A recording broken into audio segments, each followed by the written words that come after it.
guys, good evening. Welcome to another one of my late night streams, and as you see, we are doing U-boat again tonight. Continuing our patrol mission out there on the other side of the Atlantic off the Canadian coast. That's where we are at the moment.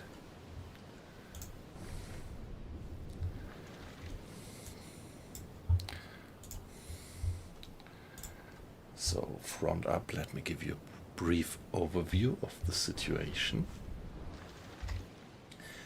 As you see, by now we are sailing in, a relatively rough swell. So quite some waves going on, and if you are a little bit into submarines, you would recognize that I am sailing with a Type 7.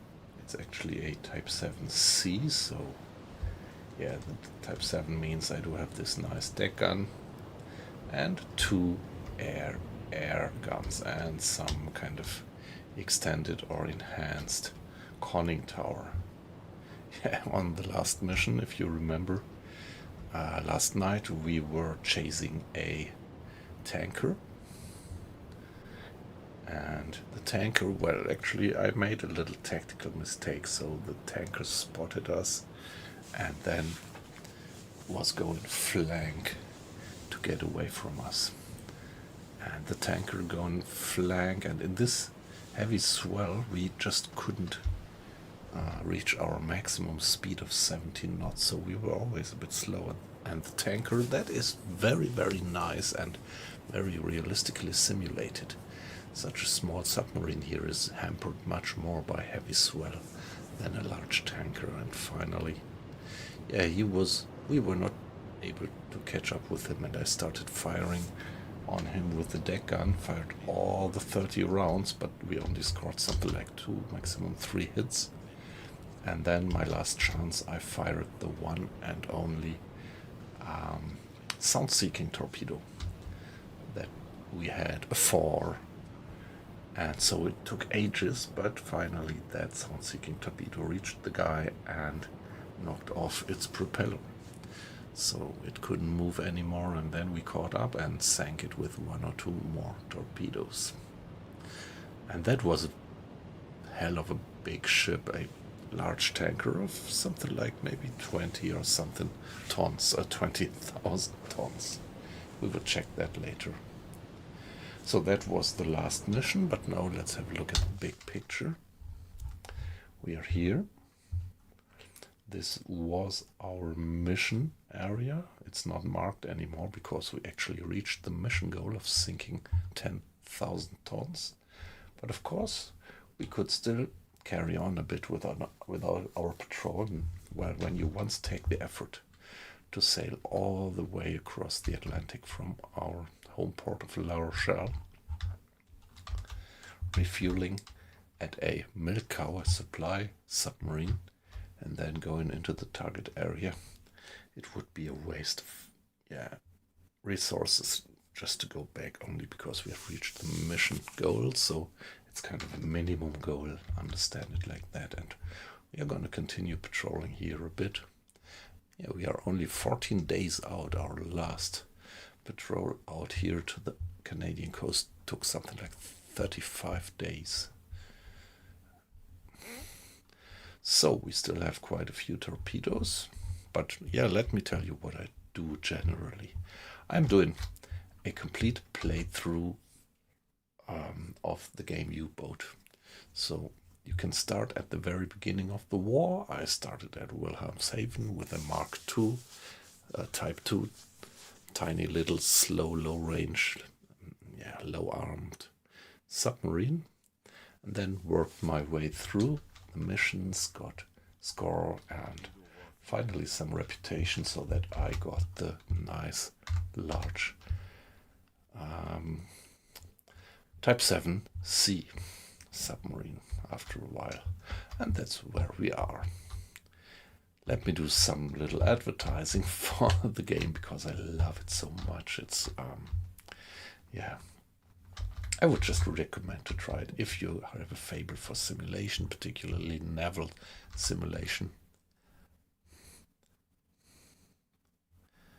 That's pretty amazing. Hey, Aquising. Hi. Nice to have you in. How are you doing? Hope you had a good Saturday.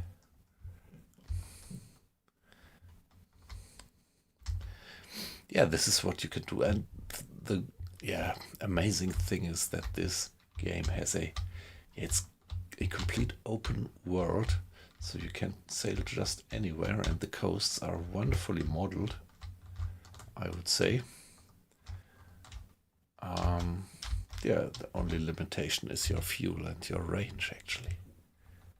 And yeah, also the missions, they are not scripted or something, but it's really you sail through this open world, and well, if you're lucky, you cross the path with other convoys. So convoys are independently moving on the map, I think on historical paths, and you have to find them. You have no idea where they are, and you have to kind of find them, and your hydrophone actually helps you with that.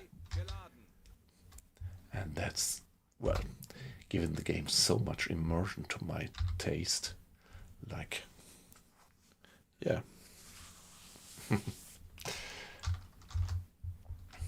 Running a bit out of words to praise the game, so yeah, well, don't think that I get paid for that.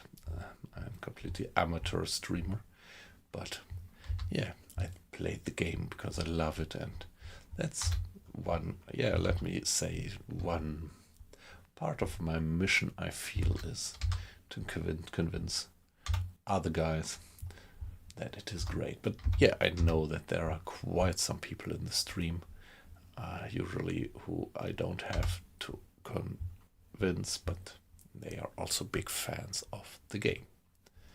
Yeah, so great to have you in.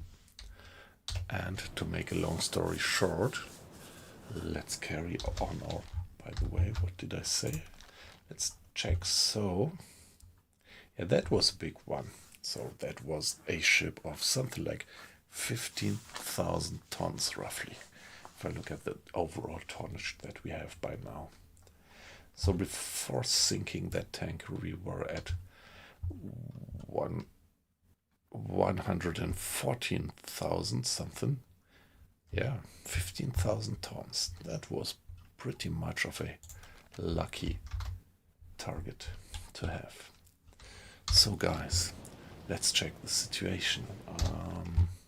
18 knots, so the wind is rather strong.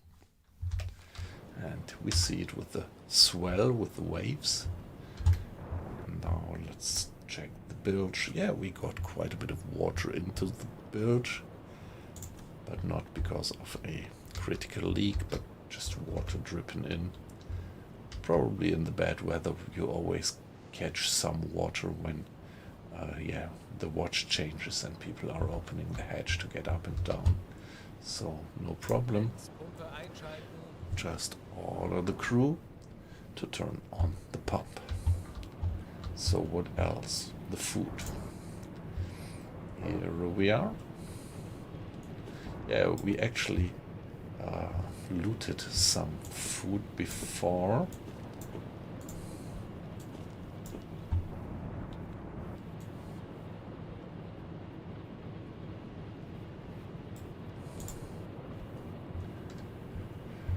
And at the moment I offered 3 different types of food to the crew, which actually means that this gives an increased food usage, but on the other hand, this increases the moral. And at the moment we are at 100% discipline, although as you see up there in the drop down window, we have already a fatigue level of -8. That's because the shore leave the crew got us too long ago. Last time we went back to our home port, I didn't grant a shore leave, but we went out just again after having restocked the ship. And probably next time I get back home to La Rochelle, we have to grant some 3 weeks shore leave to the crew to get it back up. Yeah, but at the moment we can handle that fatigue, as you see. And so what else to check? The torpedoes. Front torpedo tubes. 1, 2, 3, 4 torpedoes. Yeah, we actually sank already 2 ships.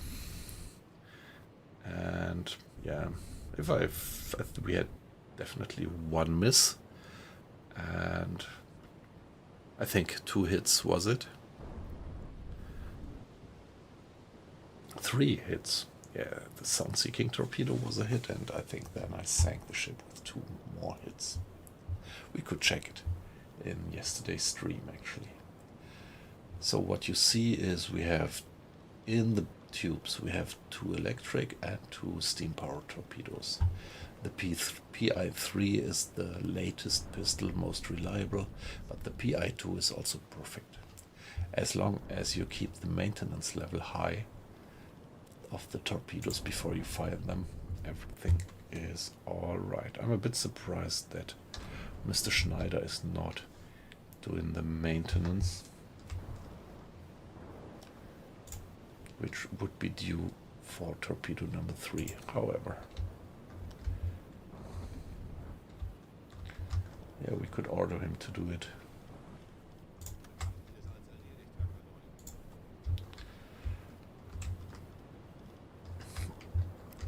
Now let's send Mr. Trumbull, our bosun, to the navigation to make sure that we don't lose our position. Now the question is, what shall we do? I'm really curious to maybe go for the port of Sydney and get in sneakily and see if we can sink some merchantmen around there. Shall we be so bold to do that? Or Halifax?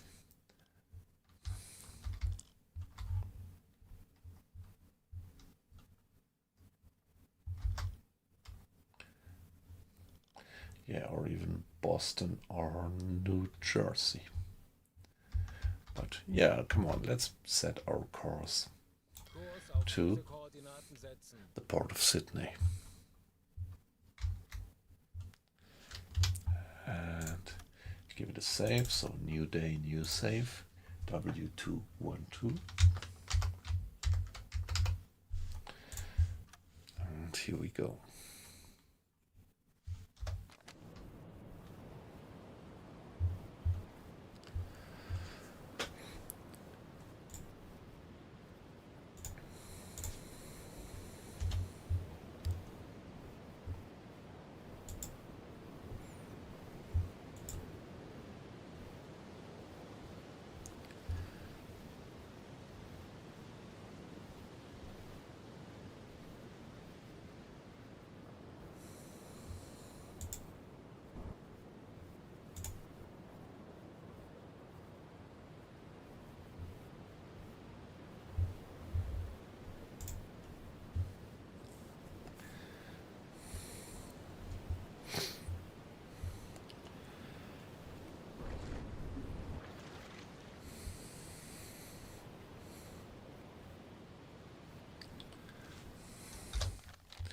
Okay, let's do some time acceleration. We don't get the full time acceleration because we are still close to the wreck that we sank. But yeah, let's carry on. Go on maybe for 6 hours and then doing another hydrophone check. There we go. Change of watch.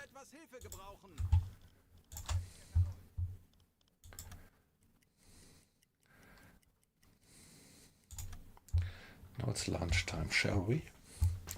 Do another hydrophone check? Yeah, I think that's a good point in time to do that. The wind speed has reduced from 18 to 16. That's good because, yeah, the higher the wind speed and the higher the waves, the fewer range we get with the hydrophone because of all this distortion, disturbances and noise from the surface. So we have, if you look at this little window at the top right under the word menu, you have that symbol for the depth. So this is a mouse over thing. So you see at the position of the mouse, you see the depth. So what we know is that underneath our keel, we have a depth of 100 to 200 meters.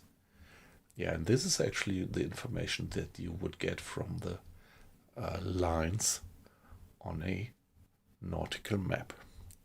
So they are very consistent in the information that they provide to the player.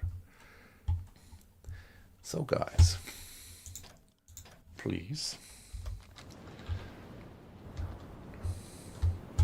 give me the hydrophone check.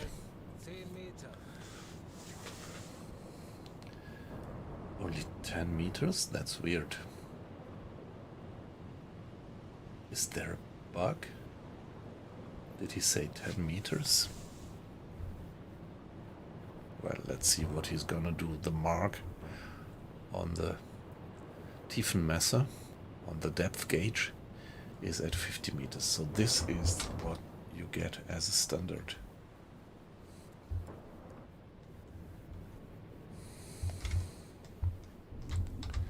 Standard workflow. Depth steers being manned. Somebody has opened the valves. You just missed it, but usually you can see it. And yeah, the ballast tanks are filled by now, and so we are gonna dive.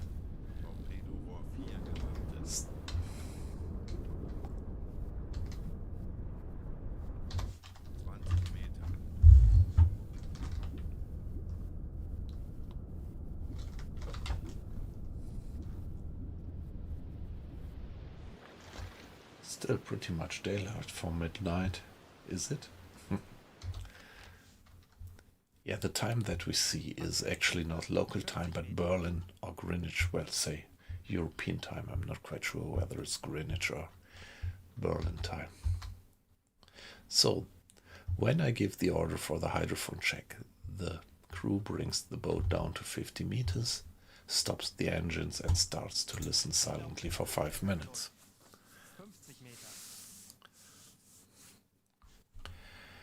Hey, Holiday Punch. Nice to have you in. Good evening. Hope you had a good first half of the weekend. By the way, help me, which one was Barbarossa? Which one was Barbarossa? Operation Barbarossa? Eastern Front, oh yeah, alright. So, I don't know, do we have any missions that are related to the Eastern Front? Well, okay, at the moment we are here. Looks like, yeah, we are end of July 42.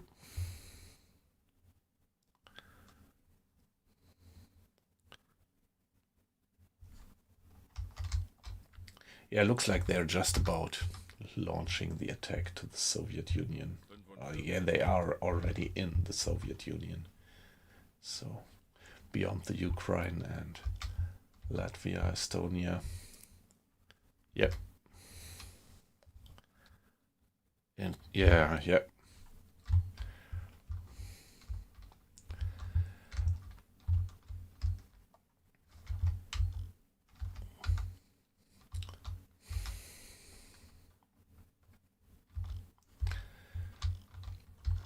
Yeah, when we talk about that topic, I always have to remember my grandpa.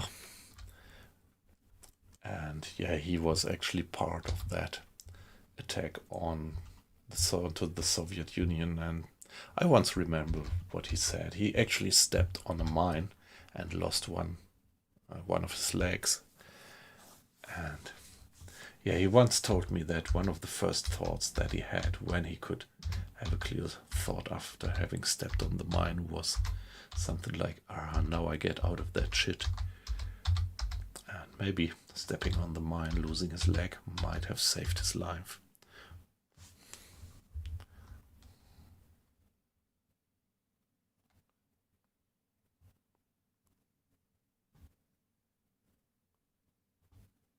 What do you mean with fuel mechanic? Like that fuel becomes much more rare in the later part of the game?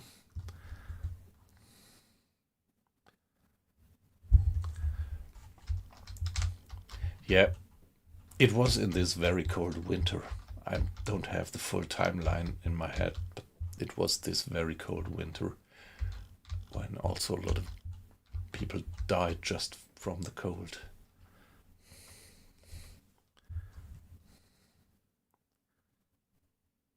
I think it does, right? So I don't know Holiday Punch if you're one of the guys who actually did the whole playthrough yet, but there are a few people who are constantly in the stream, like for example Weight Loss. He did just a few weeks ago, he finished the whole walkthrough through the game, and from what he was saying, I would guess that you have this situation that fuel might, not quite sure, so something like food and torpedoes, I think he said, got rare. Not sure about the fuel. Yeah, okay, yeah, you did it. Yes, so it's really by experience what you say. So it does happen, yeah, that later in the war you get problems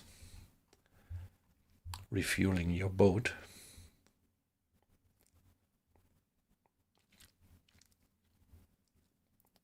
Yeah, that's nice to have done the whole thing through.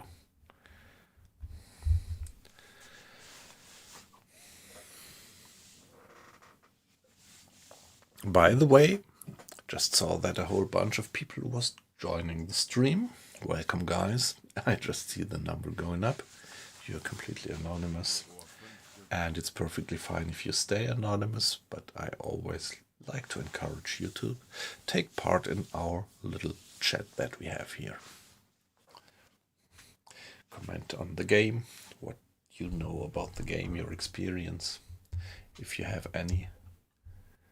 Or, well, yeah, maybe you do have quite a lot of experience. I'm always curious about other people. Actually, I never went further into the game than this. So this is the very farthest I ever got in the campaign. So there are quite a lot of people, or maybe I should better say a few people who definitely have quite some more experience in the game than I have.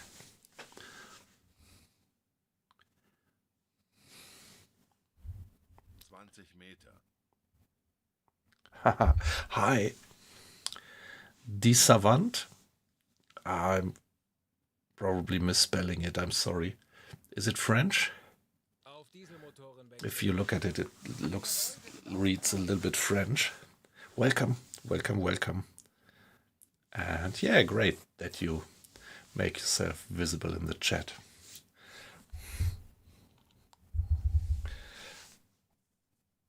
Nice to have you in. So now we finished the hydrophone check, by the way.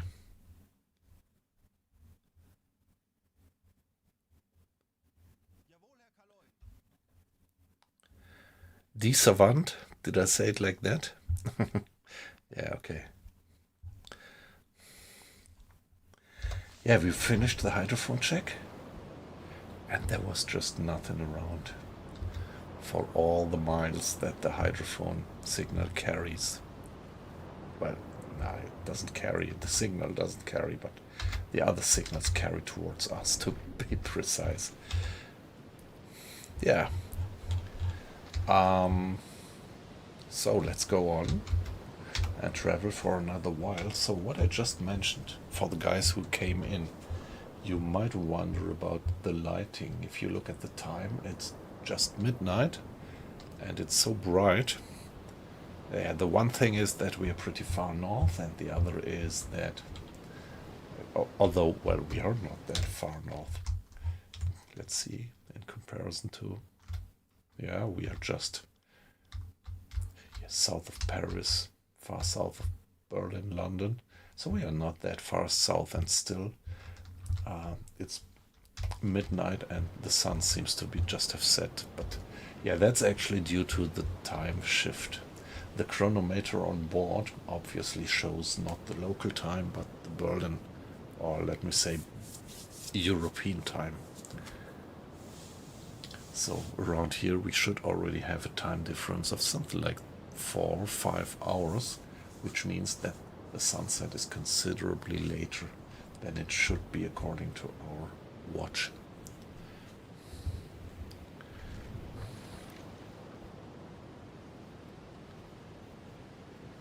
Yeah, that's always the point, right? I also have a long list of games which I would love to play, but just limited time, and so sometimes there are great games and I just don't start to play them because I exactly know that I would have to dump so much time into it to play it reasonably. So it's kind of a prioritization, yeah. But, well, I would love to encourage you to put a higher prioritization to this game, actually. I mean, if you like simulations, if you are in love with the concepts of naval simulations, I love the game. The graphics, the atmosphere, just look at the graphics, how the boat cuts through the waves, and just everything, the spray going up. And yeah, all the systems, the technology of the submarine feels so wonderfully modeled, and the influence of the crew, actually. Each crew member doing things, so whenever you order something, it's like a crew member has to carry it out, and only then things happen. And yeah, this interplay of technology and crew, this is something that you seldomly have in simulations. Somebody in the stream a few months ago, he said something like, a U-boat is a bit like The Sims at sea. Yeah, maybe that's not too bad of a description. So here about food. But yeah, you say you already watched the game for a while, for a few days, so I don't have to explain the basics probably. But yeah, let's just state how much I love the game. So yeah, what else can we do then? Just doing a bit more time acceleration.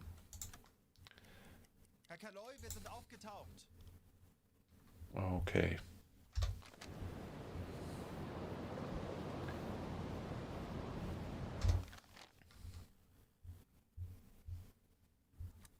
Time acceleration stopped. Don't quite know why. Better give it a save at that point.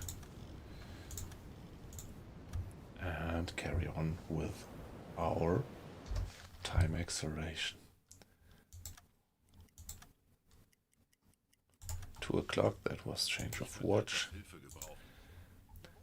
So, since quite a while, we do have a radar detector.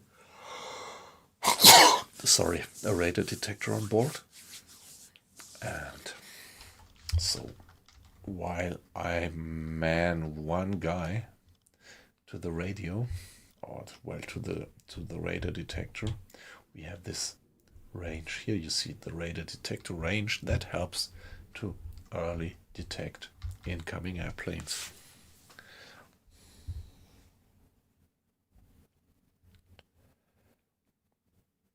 Yeah, you can start the game as a full campaign in the beginning of the war, but you could also enter the war later. There are different entry scenarios into the whole campaign, different times where you can actually enter the war, different years. But yeah, then it's always open world, like you are completely free to roam just any part of the world. But yeah, of course it makes sense to stick to your missions. But you need not. You could just do anything. You could even just do a trip around the world in this game.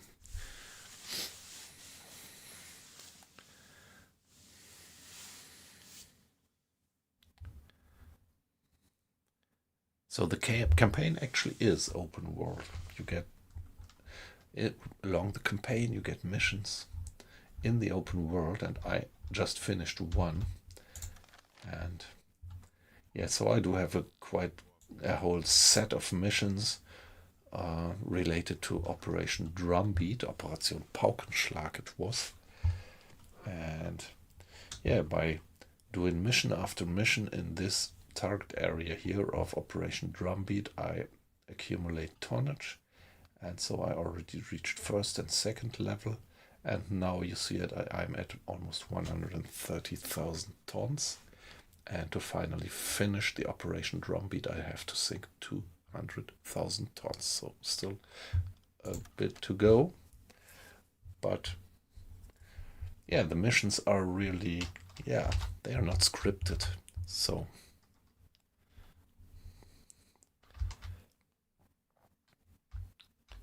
yes, same for me. I have several milk cows now actually positioned here. One milk cow actually was sunk 2 nights ago in a session. But I still have sufficient, and I really need them. I think without a milk cow it would be very hard to do the drumbeat missions, because you need 2/3 of your fuel to get to the mission area and back from the mission area. So if you would only have 1/3 of fuel left to operate in the mission area, that should be pretty hard. So die Savant, your question about the campaign and open world, you actually have, along the campaign, you have enemy ships all the time simulated, yeah, according to historical routes. There are convoys, military and merchant and single ships passing along everywhere on the map in the background, and you have to find them. So it's nothing like kind of randomized, scripted missions, but it's really encounters. So the ships are really there. They are really passing the Atlantic, and you have to find them and cut off their way, get in and sink them. And that's just great, if you ask me. Greatly implemented. Yeah, okay, now it's dark. Now it's 3 o'clock and finally it is dark. But the moon is up. So this makes quite a difference. So attacks at night are really difficult. But with such a full moon, you might do a night attack. If there is no moon, I would never launch a night attack, to be honest. And even with moon, I try to avoid it. And still, yeah, overnight the crew turns on the red lighting, which, yeah, makes the eyes being better used to the darkness. So when you step out onto the bridge or look through the periscope and have the red light on, you see a bit better.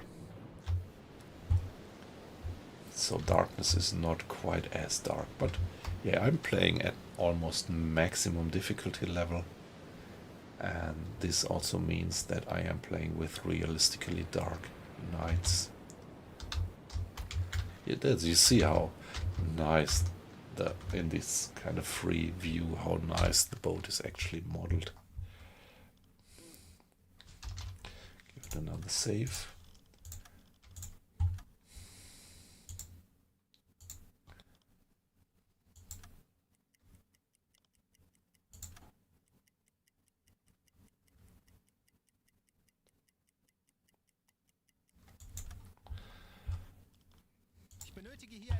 So here we have the navigation correctness. We can go to 150. So let's send our bosun, Mr. Trummel. He's now the officer of the watch. Let's send him to do some navigation homework to increase the precision of the navigation. If it gets to 0, we get lost and lose our position on the map until somebody restores it. So you should really try to avoid to get this number to 0. Hey, weight loss. We were just talked about you when we were considering who actually already managed to to get to do the whole playthrough through the game to Brazil, or no, Argentina actually. And yeah, Holiday Punch said that he just finished and went to Argentina just as well.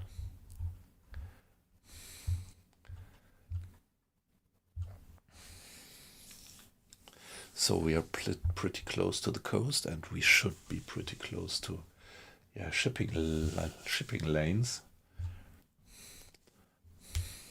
Can't wait. Devs, where is my Type 9? Yes, that's the point. But they still don't give us any. So I don't think that it will come. Don't think. What do you mean? That was quick until we come to that point of demanding the Type 9. Yeah, well, the developers still don't give us any date, right? It's pretty shallow, 50 to 100 meters. So guys, let's do a hydrophone check.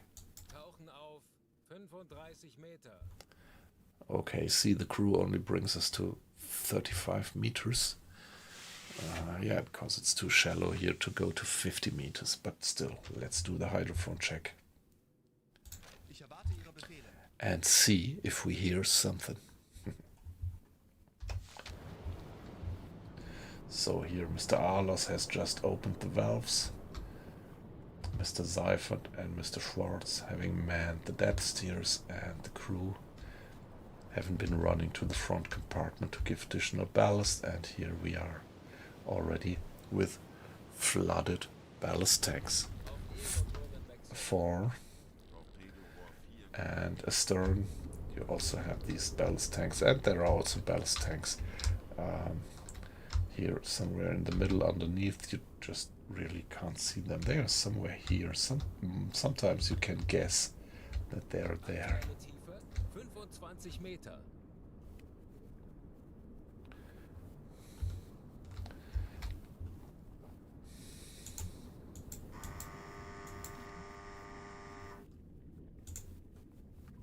Just a bit of water in the bilge, probably from the bad weather that we had. By the way, yeah, the weather has improved from 16 to 14 knots of wind speed, so it's getting more and more silent. And yeah, we get an enormous range of the hydrophone like that. So now we are up to 75 miles. 30 meters. It could even be more if the weather is even better.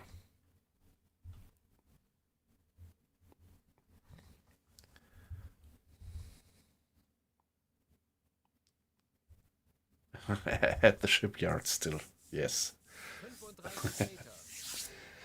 It's still at the shipyard.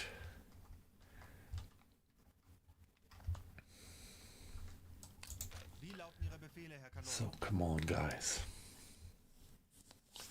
I don't know how busy the port of Sydney actually is. To be honest, I never heard of that before. Didn't know that there is a Sydney in Canada. But yeah, probably Sydney is a very small village somewhere in England or Scotland. Or maybe Ireland. Wales. And yeah, so people coming from there had named their little settlement in Australia after their hometown, and obviously they also did here.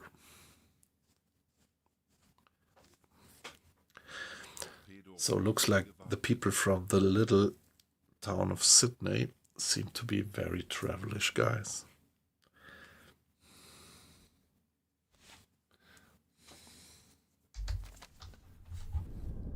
Yeah, now we are doing a 5 minutes hydrophone check, and after the 5 minutes the crew will, within the standard workflow, bring the boat back to the surface. All this is done in this standard workflow when I order the hydrophone check. There you see what is being done then.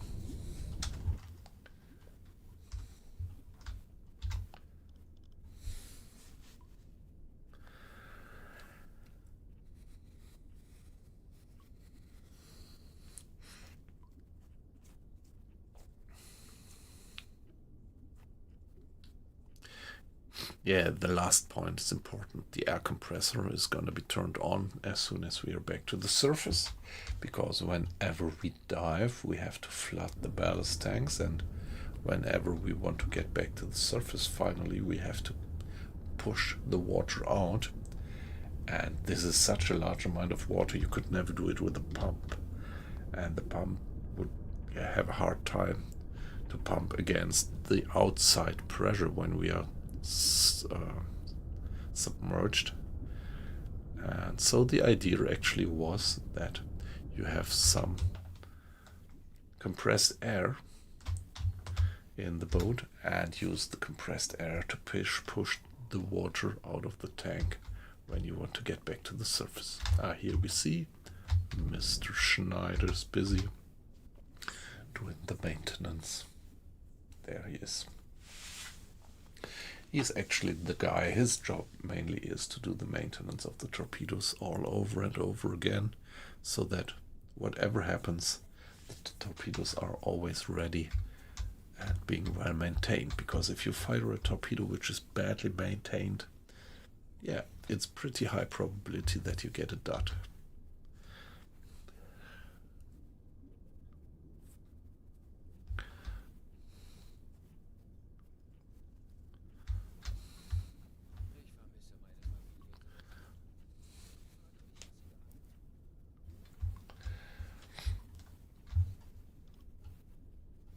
Yeah, still looks like we don't hear anything. By the way, guys, number of viewers is constantly going up. That's so great to have you. Nice to have you in. Don't worry, you're anonymous. I don't see your names, I just see the number of viewers going up, which is great. And I just now and then use the opportunity to, to try to encourage you to take part in the chat. So you don't have to, don't feel pushed, just lurk if you want to lurk, that's perfectly fine. But if you want to make a little streamer like me a little bit more happy, just give a comment in the chat, give us a hi, just to see that you're there. Maybe have a little chat about what you think about the game, what you think about the stream. And as you might have recognized already, I am very enthusiastic actually about the game. Hey, D-Savan, thank you very much. That's great. Thanks for the follow. That's very much appreciated. Yeah, just being a small streamer, every follow that I get really makes me smile and makes me happy. Yeah, it's just like, so when you're kind of a commercial streamer, it's something different, but well, for me it's just this kind of confirmation that there are some people who recognize what I do. So thank you very much, D7. That's so kind of you.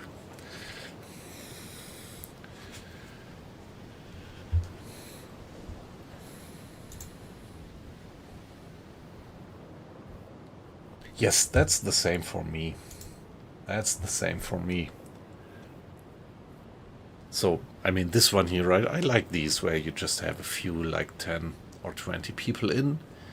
And my experience is that also if you are in a stream with 100 or 200 people, it still might be pretty personal, because most of the people don't participate in the chat, but just watch and that's it. But what I don't quite like is going into streams where there are something like 3,000 or more people in, because then everything is not very personal anymore, and you can be pretty sure that you cannot really have a word with the streamer.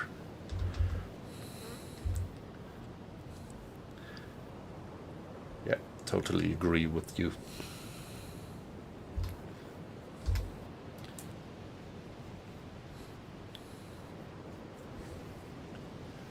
So let's hope that I never become such a large streamer, because I wouldn't have fun anymore. Yeah, we still have quite some wave, quite a swell going. Wind speed 14 knots, yeah, but that's realistic. I mean, the size of the waves not one-to-one correlates to the wind speed. Sometimes if the wind goes down, the sea might even go up because it's not, yeah, suppressed anymore by the wind. Yeah, that's it. So any of you guys, by the way, we have quite a few viewers. Let me mention, by the way, that Weight Loss Games, who just joined the stream 10 minutes ago, that he is also streaming by himself different games, and yeah, he's also doing U-Boat, but a few more stuff, a few other games, let me put it like that. And yeah, it's quite nice. So his specialty actually is to do virtual reality stuff. And yeah, I quite like his streams, so we have different times. So Weight Loss is usually streaming more in the afternoon or early evening, and I only have time to do that like now, late night stream. So if you are up to Twitch a little bit earlier, or YouTube, actually, he's also on YouTube, just check him out.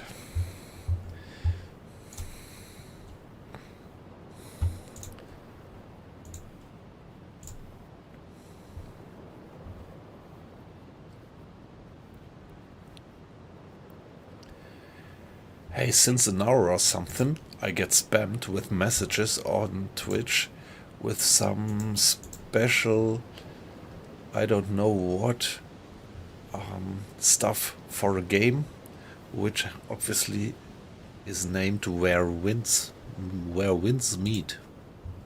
I have no idea what game that is. Does anybody know what that is? Where Winds Meet? So this is now already something like the 10th message within the last 2 hours where I get some, yes, something. Never tried that. I think they say I have a code, got a code from Twitch, and I could kind of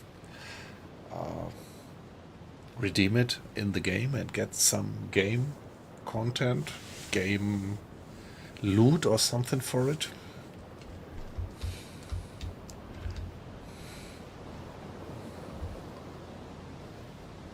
Definitely not Neville. Yeah, okay. So what is it? Is it fantasy or medieval or science fiction or yeah, apocalypse? Never heard of it, to be honest.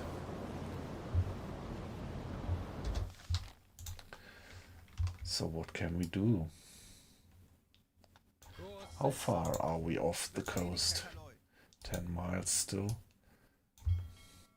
So maybe I would like to go into that fjord like that and see if we run into any ships. Let's give it a save, because this might become a bit risky. Don't know if we are in the range already of some air support. But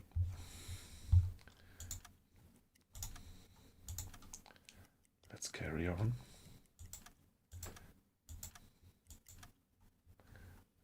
So 7 o'clock. And it's still dark, but there, beautiful, you see the moon setting in the west, actually. Yeah, okay.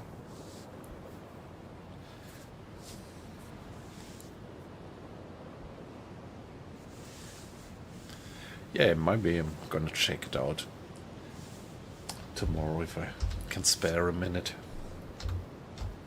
I should. Yeah, I was point is, tomorrow I have to do a little bit of work. I fear that I have to sit down and do something like 2 or 3 hours of work. Yeah, but that's alright.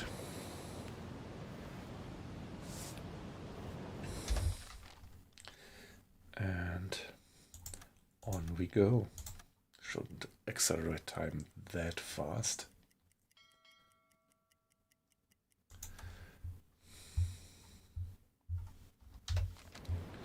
And there we have the first hints of sunrise. Okay, so you see this is east, and the brightest spot on the horizon is more east-northeast. And yeah, that's because the sun is circling down behind us and coming up from the northeast, actually.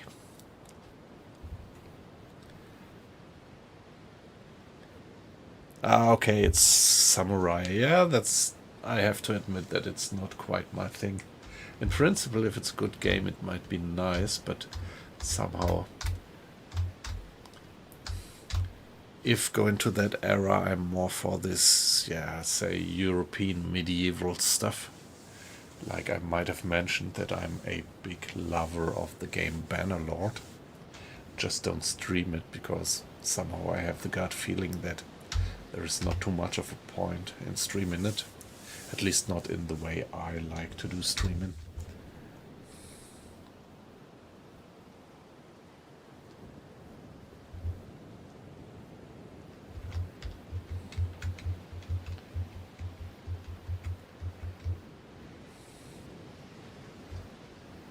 And yeah, by the way, Bannerlord is for sure also something completely different, because it's just single player. Wow, look at that. Look at that. How the boat is actually moving in the waves. I think that looks pretty nice and realistic. I really like it.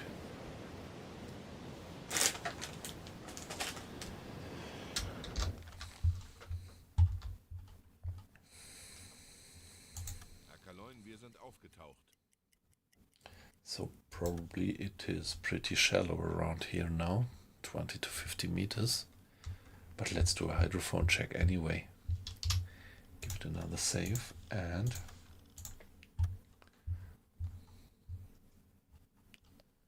Tauchen auf 10 Meter. Yeah, only 10 meters. We can't get deeper here because it's so shallow.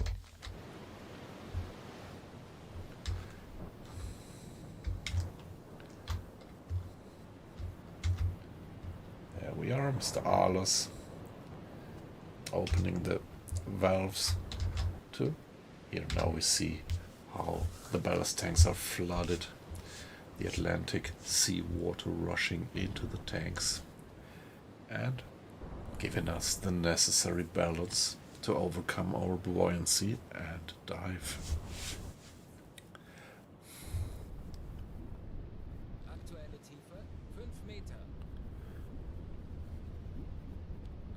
Auf E-Motoren wechseln.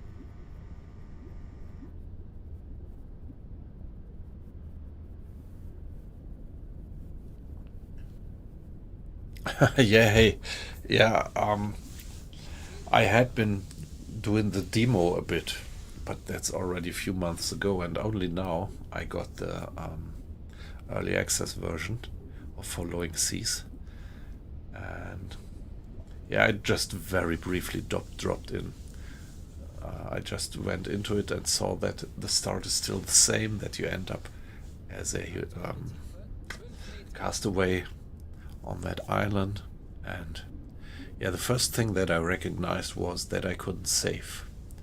And when I recognized that I couldn't save, I thought, hey, stop, don't continue playing, but first find out how to get a save. So I don't know, maybe this is still kind of the starting part of the game, and you can only save as soon as you have gotten that other ship afloat.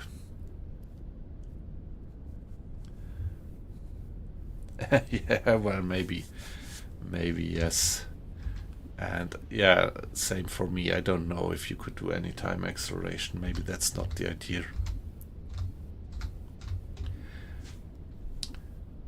Yeah, the gameplay of the game, that's still the question. That was never quite clear to me what the gameplay point actually was or should be in the future. And sometimes you get the feeling that this guy, that one-man show developer, well, I like it. That's not despectively meant. It's a great guy for sure. Just that he himself isn't quite sure where he is gonna go gameplay wise.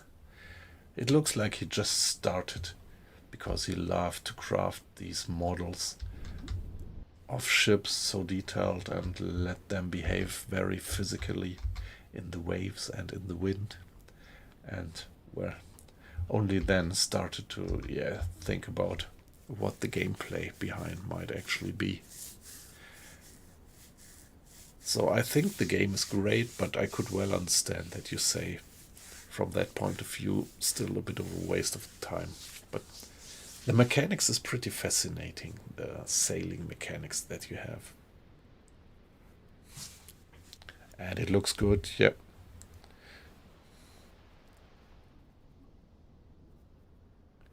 No food mechanic. Yeah, alright, so that pretty... I didn't dive into the early access yet, but that pretty much sounds like it's true what you say. That there is not much of a difference between the demo and the early access. But nevertheless, I would not regret to have bought the early access. And if it's just to support this guy, because I love this concept of a single guy starting to do a kind of a simulation.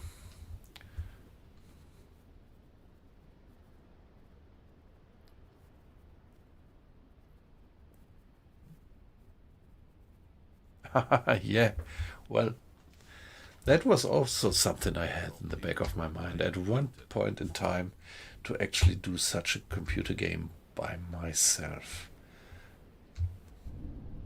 But I think there is still potential, because up to now there is no sailing simulation that actually matches my expectations. I would love to have a simulation which would really let you dive into the Age of Sail, like Horatio Hornblower or Mr. Maturin and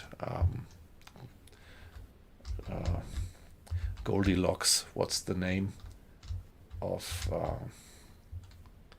O'Brien's captain?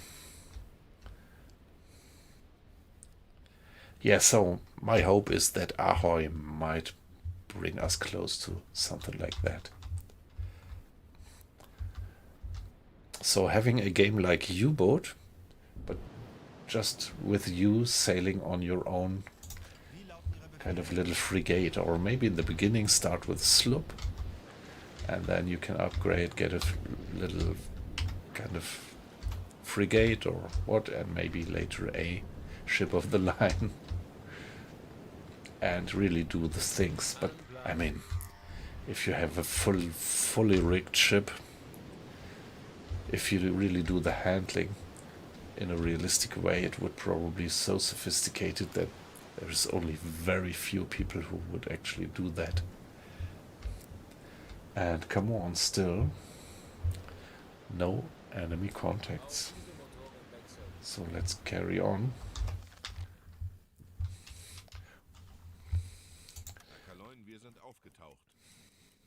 So sooner or later, day is gonna break of dawn. Do we already have the sun up? No, not yet. So let's get into this sound.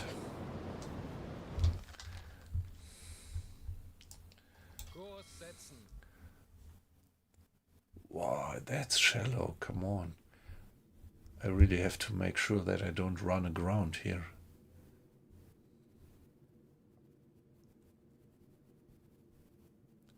Don't know if I really dare to get in there.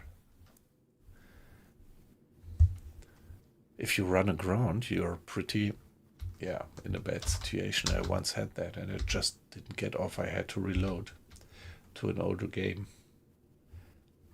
status.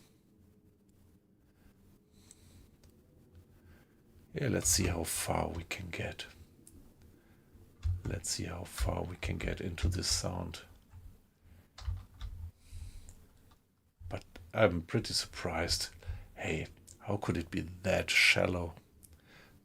So that looks a bit buggy, because if that entry to the port is so shallow, not a single merchantman could get there. Yeah, let's check it out.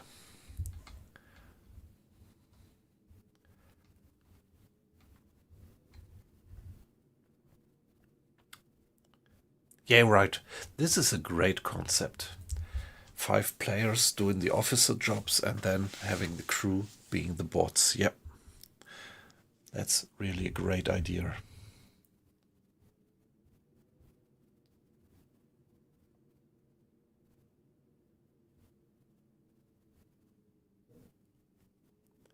Yeah, I don't know. Sea of Thieves.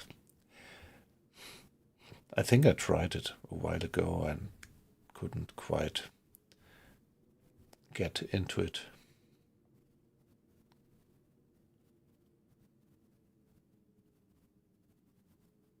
Yes, let's hope that they can deliver. That they really give us that game, which sounds so beautiful.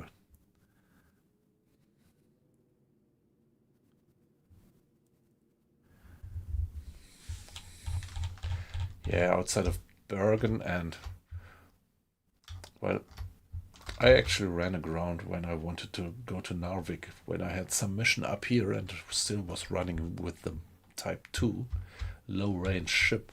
I had to refuel here, and to get to Narvik, that was a bit of a pain in the whatsoever. Yeah.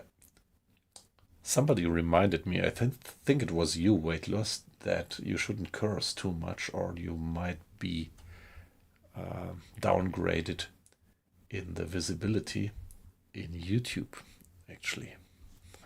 Yeah. So I ran aground somewhere here. Yeah, it's not Twitch. Yeah, it's only YouTube. Yeah.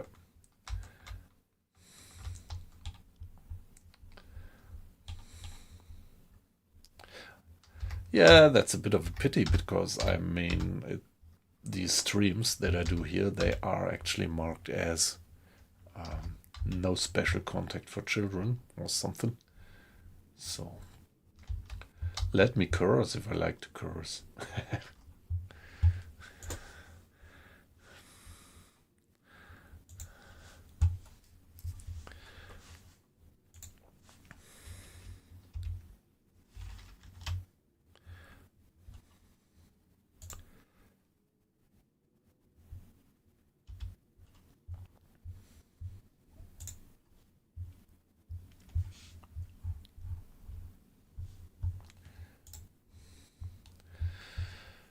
Now,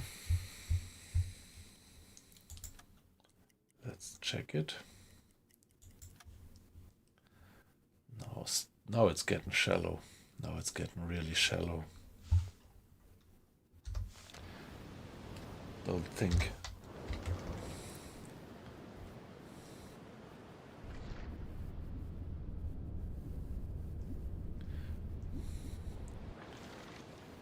That we can get there.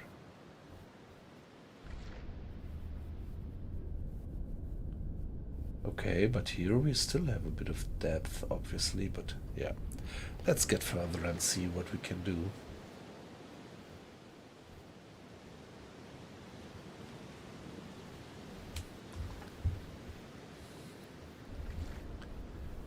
Yeah, in real life you could do that. Or in real life you might also be lucky and you might just not be on high tide when you run aground, but ooh. Ah, yeah. Okay, so that was buggy actually. And here we are.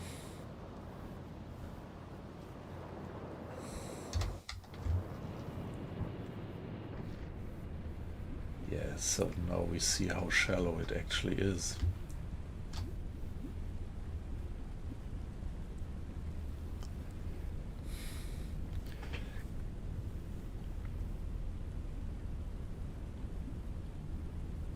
Ah, yeah, let's see. Maybe that's it. Yes. Yeah, alright. Ah, I didn't know that effect. So see, now it was loaded. You're completely right. So, yeah, we can get in and still have a fairway of something like 15 to 20 meters. That's all right. Now we just have to make sure that we don't get spotted.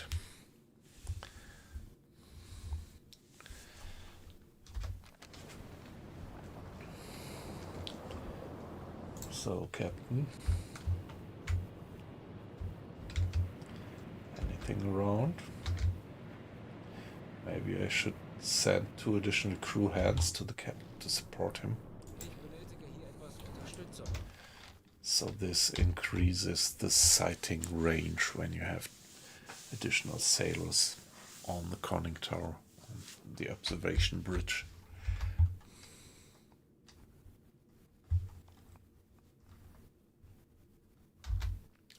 Yeah, let's get in.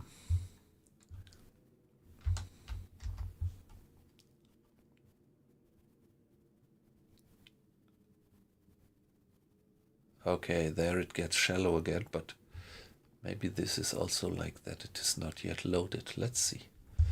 Let's get into that fjord. Alarm! Schnellboot. Direkt voraus. Oh, fuck. Oh no, what do we do against the...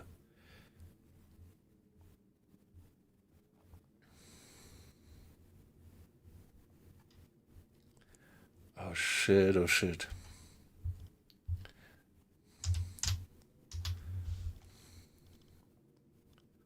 Auf maximale sichere Tiefe. Okay, that's rather shallow.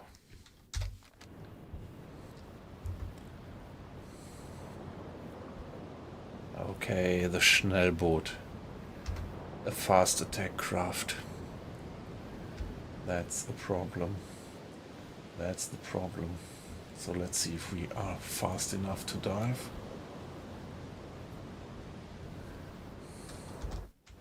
Let's do this. Little bit of cheating.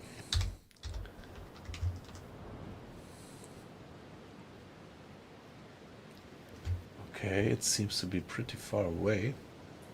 Don't see it.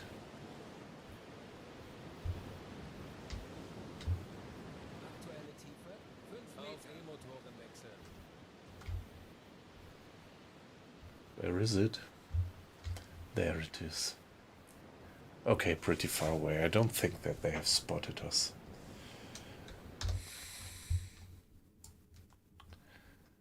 Kurs auf diese Koordinaten setzen. So let's stay slow by now.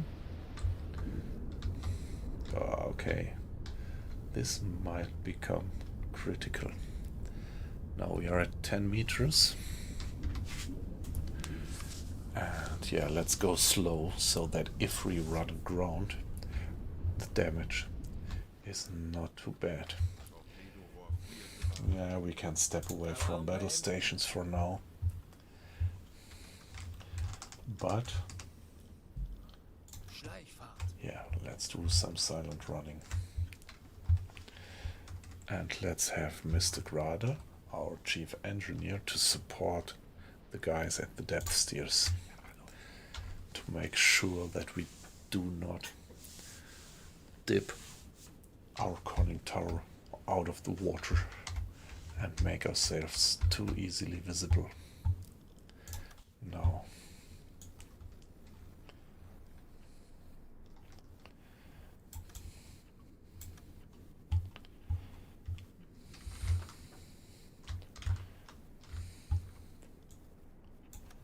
okay, yes, I didn't tell them to go to periscope depth, I told them to crash dive. So Auf Seerohrtiefe. we have to go up a little bit to get the periscope Wir sind auf Seerohrtiefe. cleanly Boot out für Rundblick of eingesteuert. the water.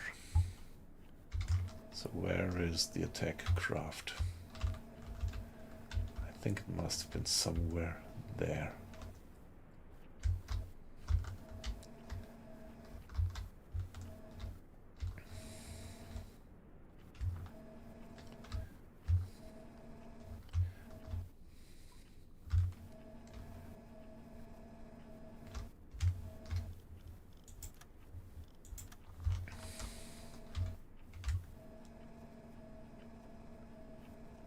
Okay, that's the offing.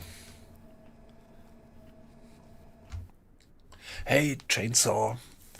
Nice to have you in again. Good evening. Hope you had a good Saturday. I'm actually doing just a standard patrol mission in the Operation Drumbeat scenario. So my patrol area was this one here, but it already vanished because I already had sunk 10,000 tons. So what I do now is just something like free roaming before I get back.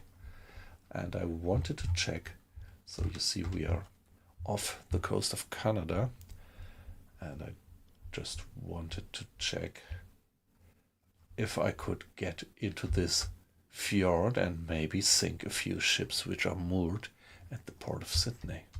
And right now, well, we just spotted a fast attack craft, which of course might be a bit problematic. So that guy is going high speed. So let's call it F for fast attack and mark it there. So the hydrophone actually detects the guy, and it's a bit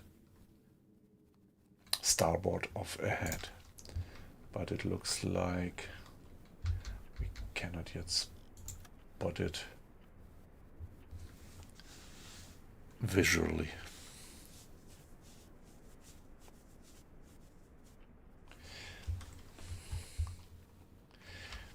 Yeah, I pretty much like what we are doing right now.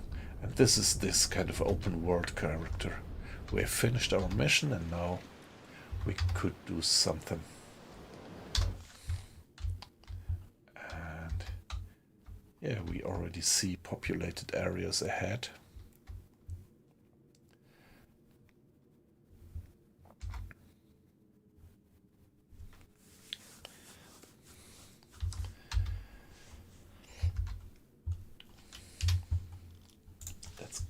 A new save W213,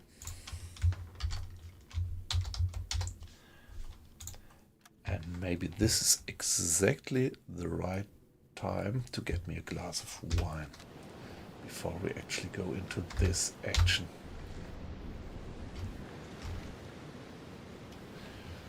So I think we could just carry on. No, let me pause. We might run aground. So I'll be AFK maybe for 2 minutes, so don't go away. Yeah, that's a smart move, I think. Yeah, be back in a minute with a glass of wine.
Hey guys, thanks for your patience. Great that you're still there. So, but yeah, I think we are in kind of an interesting phase of that patrol.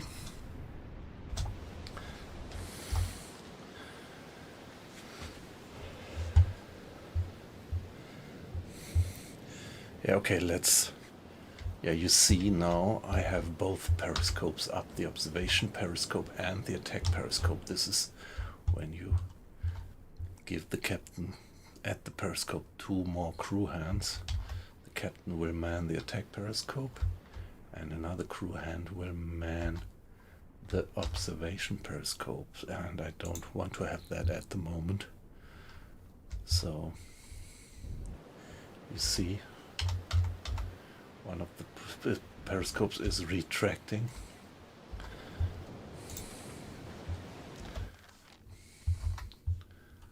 Oh, they are coming pretty close.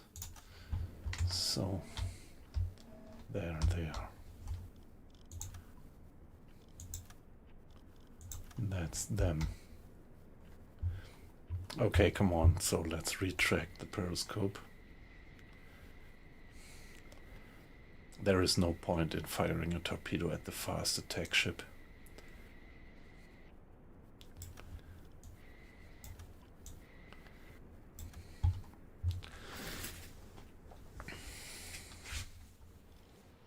Yeah. Unknown warship. Canadian.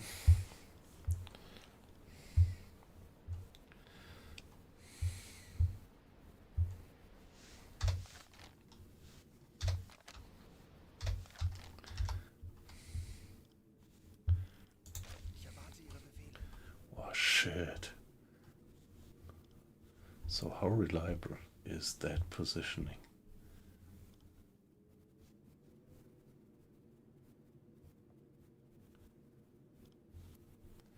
I think it's not at all reliable at the moment. Can't believe that they are over there at the moment. Mr. Hinrich, what are you telling us? Do you want to tell us that they are there by now?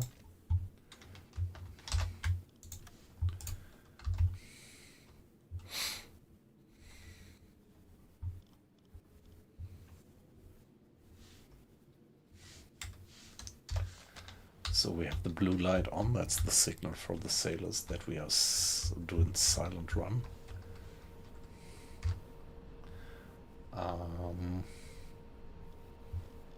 Gyro compass is off. If we want to be even more silent, we could turn off the electric support of the dive planes, but that would decrease the depth keeping precision, and right now it's vital that we don't breach the surface actually. So let's just hope that these guys are not spotting us. They do have depth charges in these fast attack crafts. They don't have a hydrophone, so they can't spot us, and I think they don't have any microphone stuff. But if they might spot our position, they could still come over us and drop us dead. Now it says that it is there. Come on, let's do a little bit of cinematic view. Some people might call it cheating, but let's just call it cinematic view and see that, yeah, so the hydrophone information seems to be fairly okay. And this is this one. You see they have 2 torpedoes.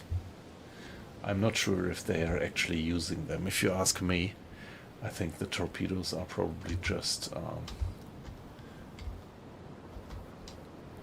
yeah, just part of the lookout of the, how would you call it?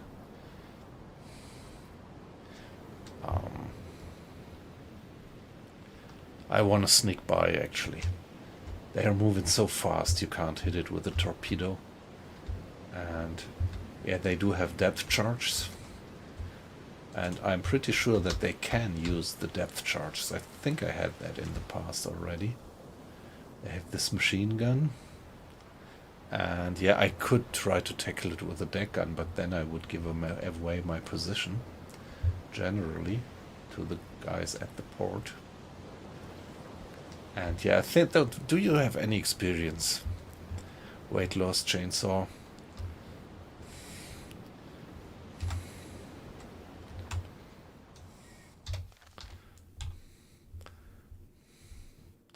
Aqua icing. Holiday punch. Do you have any experience with whether they could actually fire these torpedoes, the fast attack crafts? Or if they are just there for the view?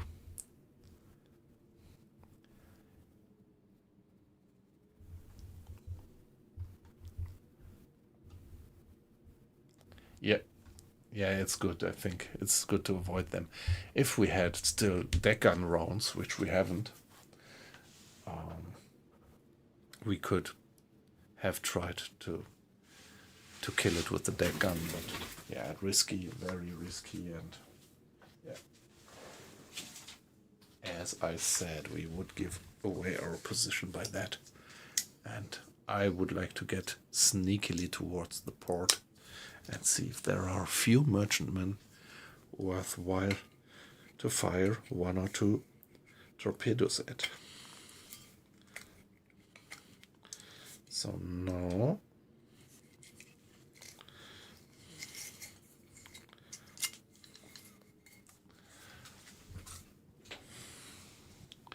I am briefly distracted because I have to open my wine bottle.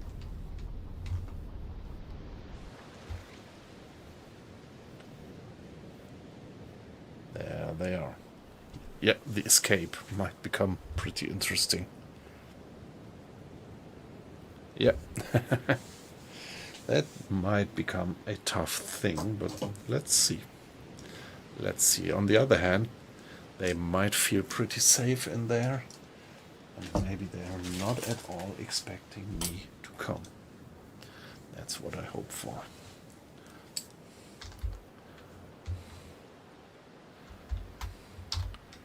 Okay, there.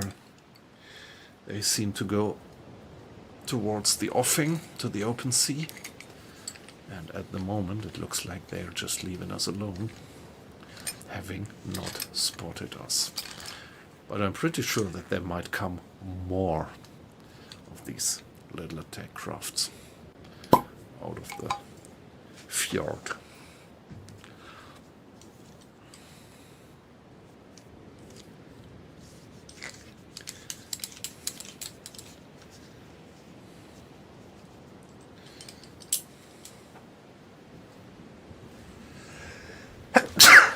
Let's hope that I don't get the cold. That my wife is just curing.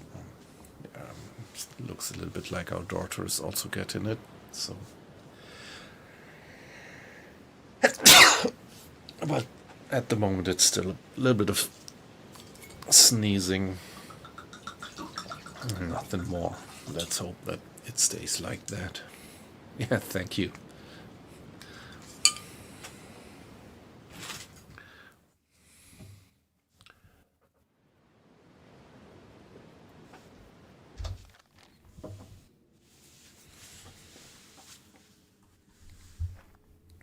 So, I don't know. Come on. I think we could go to a halbe Fahrt. And what I would like to do is I would like to address one of my mechanical engineering guys. So, Mr. Arlos, please take care for the engines. You get 2 crewmates. So by this we reduce the energy usage. So save the battery capacity, because on this mission now we have to sneakily go into the fjord for quite a long distance, and yeah, we have to make sure that neither electricity nor air quality is going to be an issue.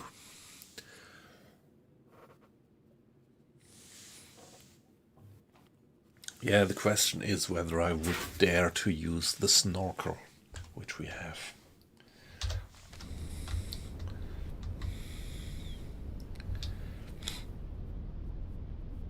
Yes, yeah, that's always good to do, yeah. I do have a few upgrades on my batteries, but still, it quickly becomes critical. Yeah, you see, it's pretty shallow, pretty tight to stay submerged and still not hitting the ground. And here we go in. I love this graphics. Also the underwater graphics are so great. You see the seabed underneath and the waves above, and we crammed in between. Not much margin at the moment.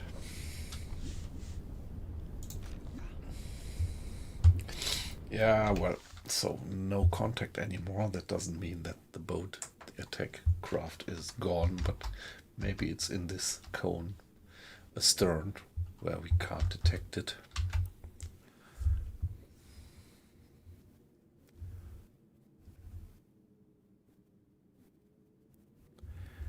Yeah, that's right. Yep, aqua icing, that's the point. And still, I think the depth charges are not just dummies. I think they can drop depth charges on you. I wouldn't bet my farm on that, but I might remember in the past that I had fast attack crafts dropping depth charges.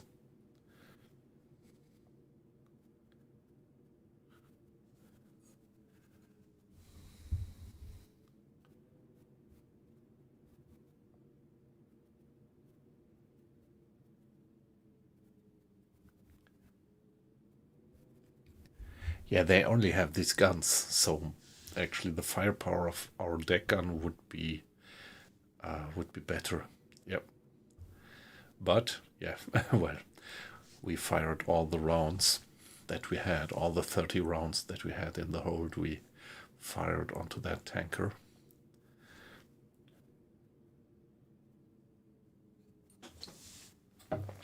And yeah, well, and we want to stay sneaky.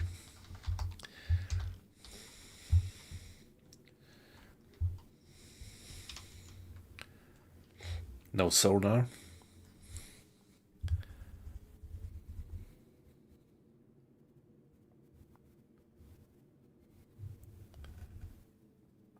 Yeah, okay. Yeah, maybe. I'm really not sure. I thought I saw them dropping depth charges, but maybe I'm wrong.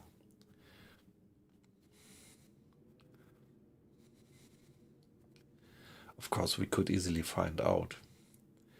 We could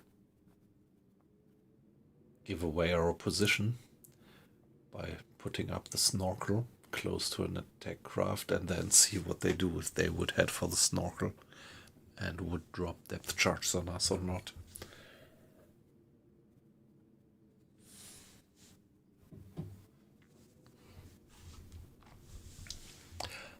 Yeah, I thought they had no sonar but depth charges. But yeah, as I said, not very sure whether that's right. There we go further. Is it getting more shallow? Let's check it on the map. The map says 15 to 20 all the way. And there it gets even deeper. Yeah, so we are pretty well in the fairway. It's to the left and the right, it's getting more shallow. So I think we are doing fine. Let's do a bit of time acceleration. Ooh, now we get a Corvette.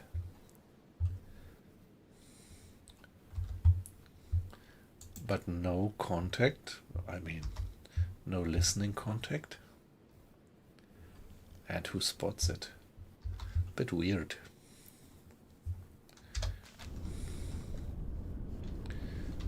there we are. Still going on.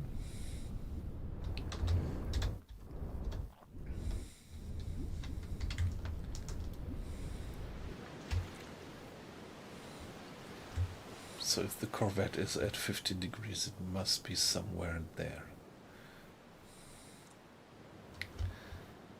It looks like this is outbound. Coming for us. Oh. There is a Corvette coming out of the port.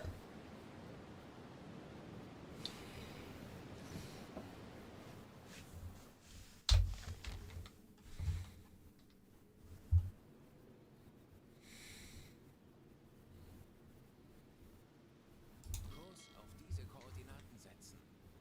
Jawohl, Herr Kaloy.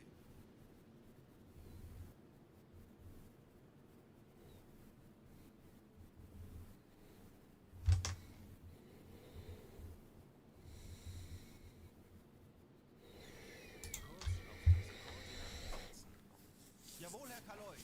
Let's see if we can keep out of the way of that Corvette.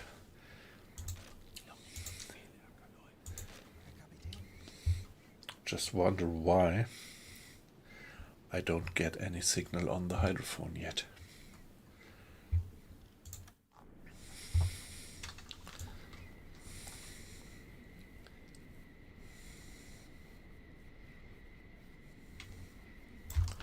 Schraubengeräusch. Peilung 205 Grad.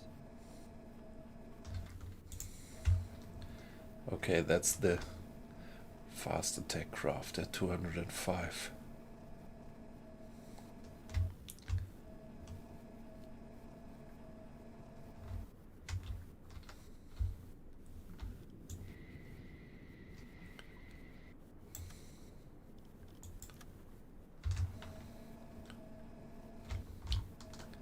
Of course, they might be coming back.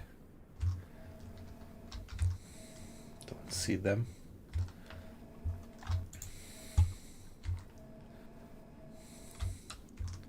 So the Corvette is there, coming in for us.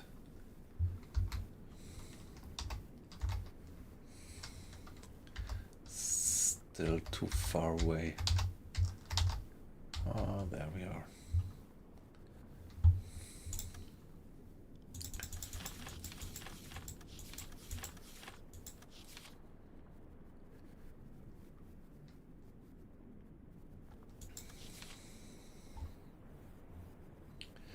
Don't know. Let's assume that this is one of these improvised Corvettes for now. Don't know what the velocity then would be. Maybe 9. Just a guess. And the angle on bow is pretty much 0 degrees at the moment.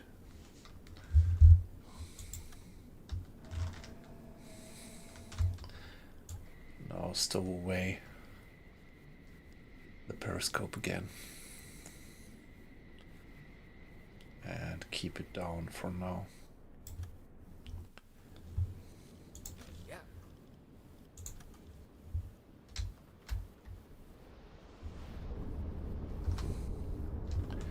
It is really, really shallow.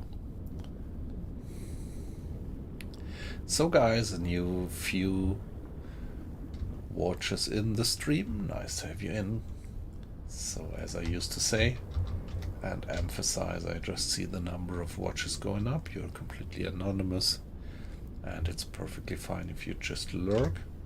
Just having people watching, yeah, is already a big part of making me as a little streamer happy.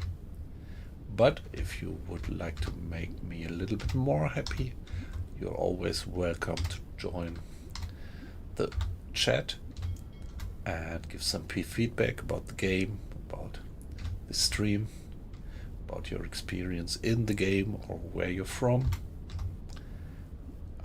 Just everything. So comments are always warmly welcomed.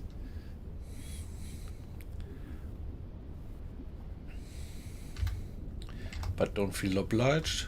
Just silently watch if you just want to watch.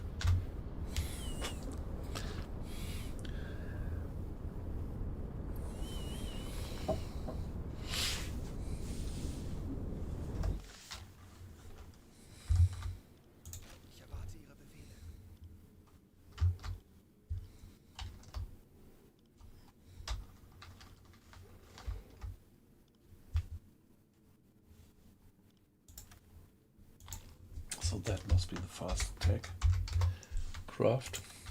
And yeah, let's delete these. They're just obsolete.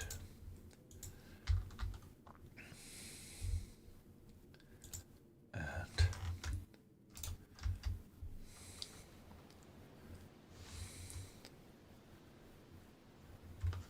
Kurs setzen.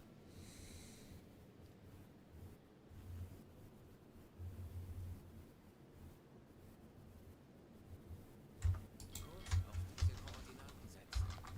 Jawohl, Herr Kaloi. Herr Kaloi.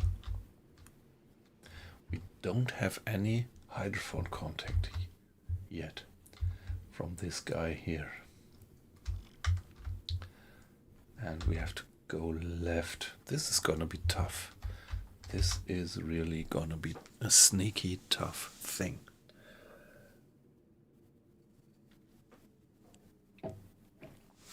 Yeah, worst case we would end up there, seeing that there is not a single ship to be sunk. No ship moored. Yeah, but then we are smarter.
So, yeah, there he is. Rather close. Let's retract the periscope. Maybe we can avoid him detecting us, but I think we should go to silent running by now. I mean, we are already on silent running, but Ja. let's reduce speed. Kleine Fahrt voraus. We need to go to kleine Fahrt. Oh, another one. Another fast attack craft ahead. Now this is gonna be a party. Herr Kaloi.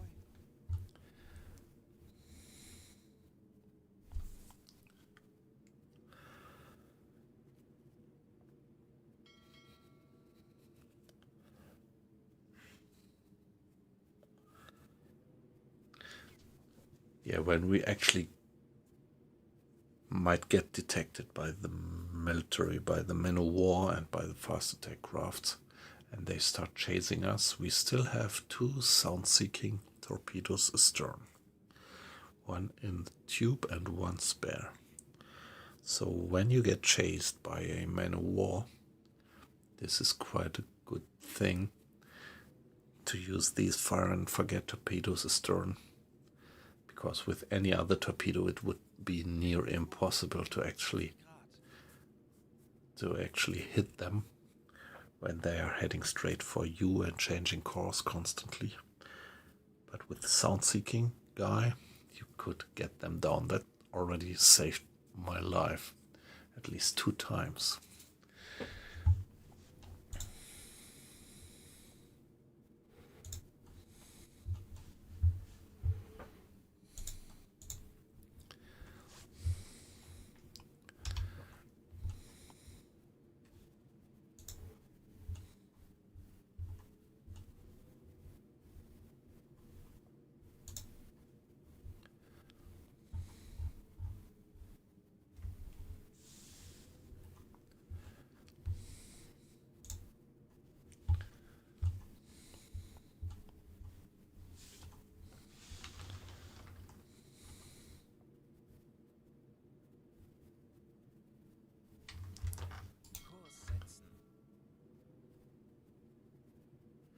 I want to stay in this area where the map still says that I do have 15 meters of water underneath, at least.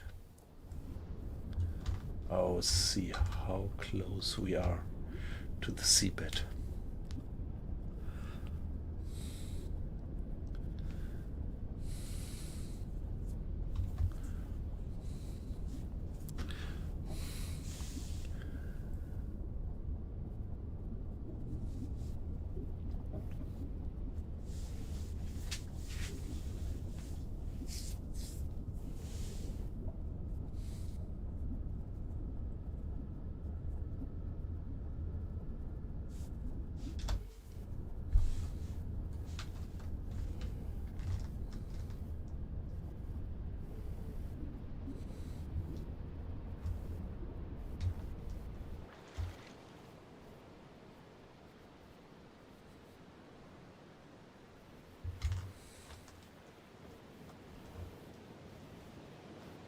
All right, this guy is passing by pretty closely. And the crew said that there was a fast attack craft around somewhere.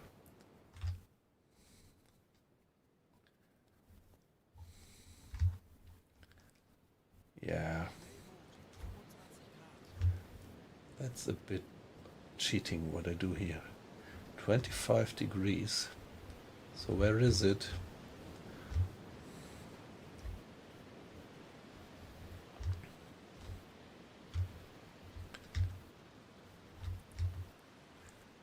Yep, there it is. Following the corvette. I really wonder if there is any ships being moored. If this is any... this is gonna be tough. This is gonna be tough.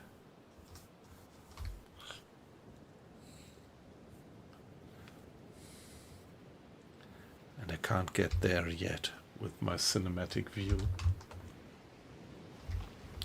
to see whether there is any ships moored. Of course, this is a bit of cheating, but yeah, allow me to do that so far.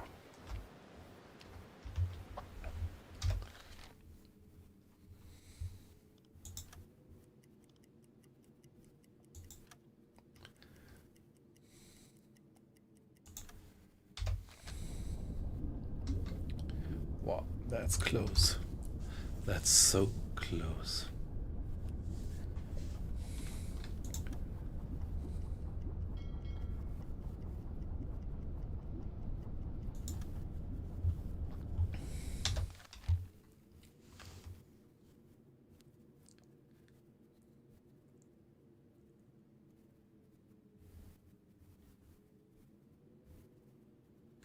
Kurs diese Koordinaten setzen. Betrachten Sie es als erledigt, Herr Kaloy.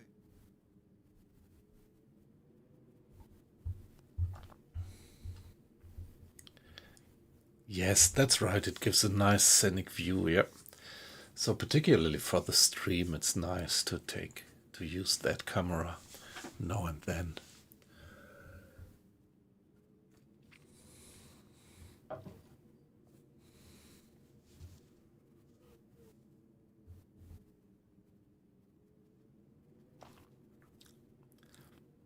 Yeah, so our friend Isley hasn't been in the stream for a while, so we don't have to fear his critics about that.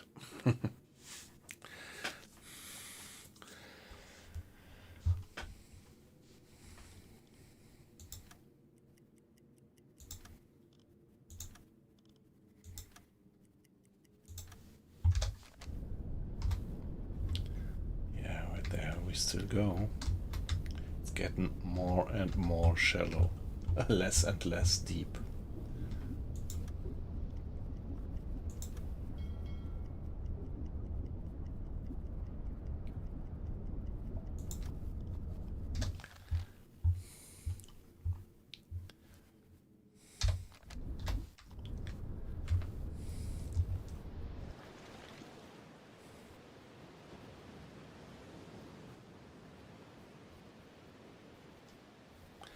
can't tell if there are any ships moored, and if there are, it would be the hell of a bad angle. I would have to really get in close to sink them.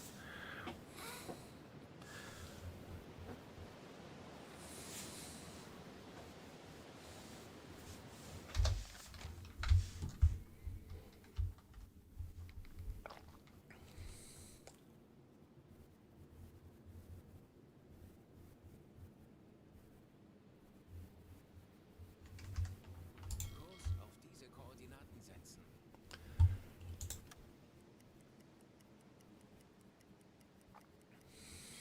Korvette, 185 Grad.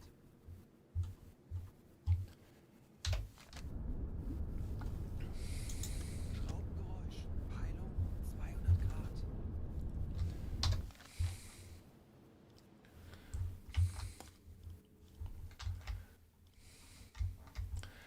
Okay, that's far away, and I don't believe that it is pretty accurate.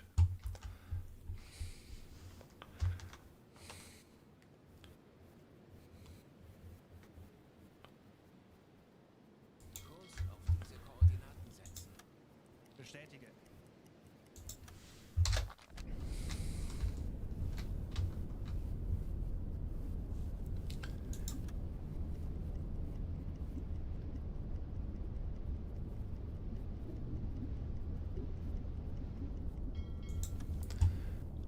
Well, air quality is still above 80%.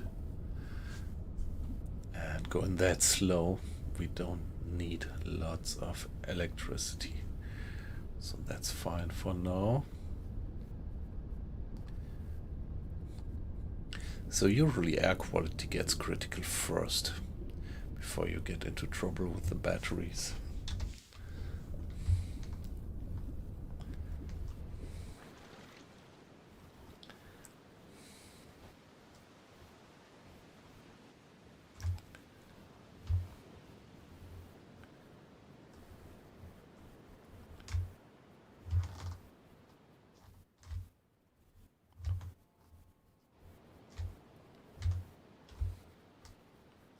I can't tell.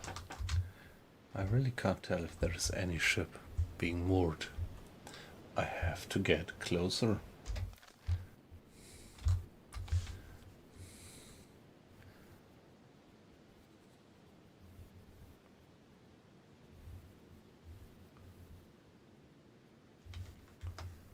Kurs setzen.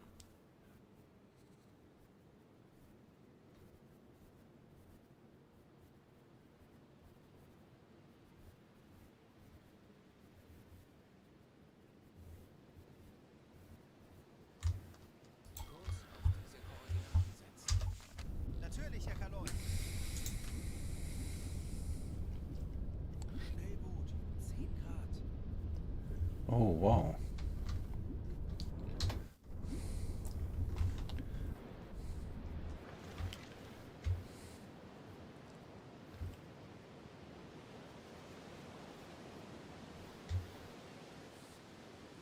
So is it somewhere there?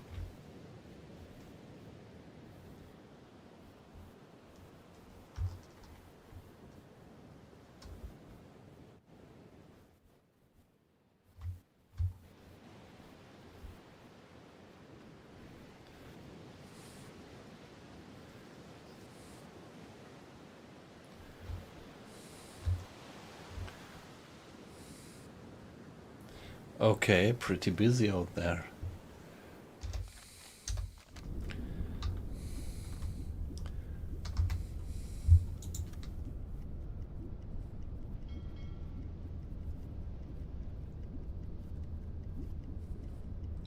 They will all gonna start chasing us.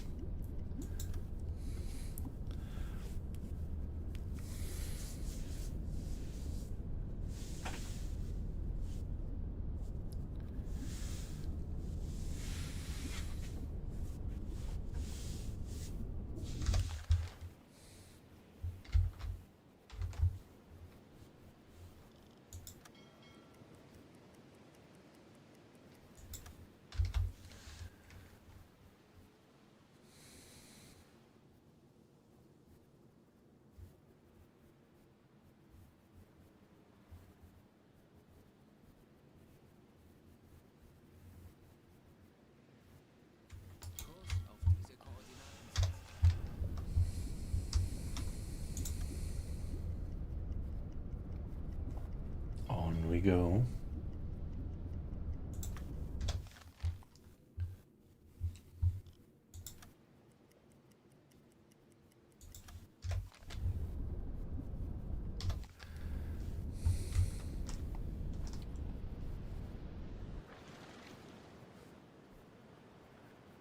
So curious what we're gonna get there. But for now, my gut feeling tells me that there is no any ship being moored. So, well, but then we would have learned something.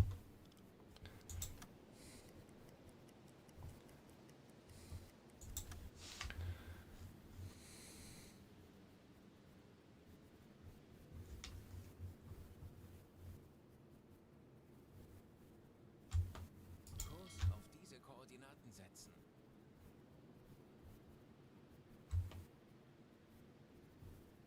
Kurs setzen. Yeah, I'm trying to stay in these ranges where we have something like 15 meters at least.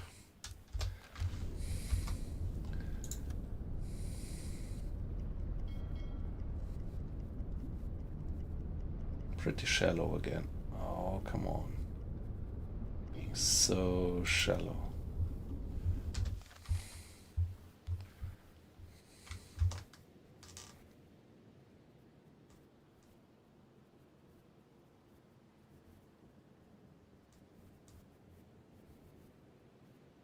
Kurs auf diese Koordinaten setzen.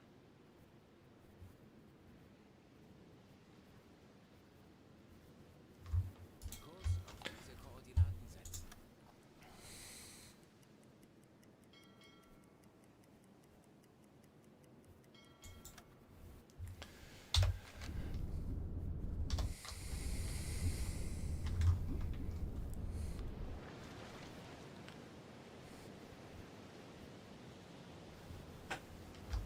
Alright, there are two guys there, but that is gonna be hard to sink them. Three ships, 4. So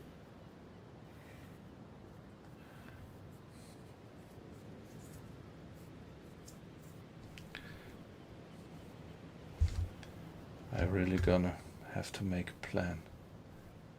This one is the largest one,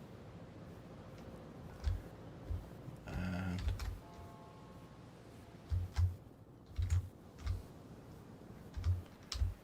this one.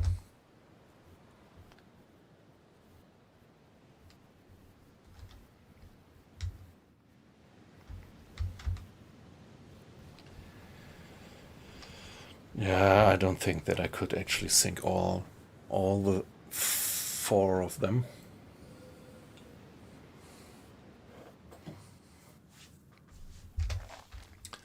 But so at least it is definitely worthwhile what I'm doing here.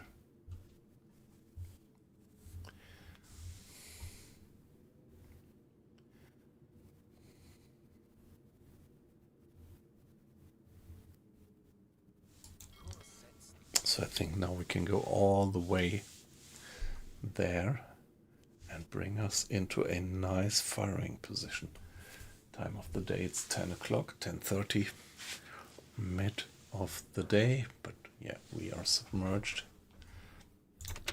And let's increase speed. Let's hope that we are far away from them military escort ships, so they wouldn't detect us.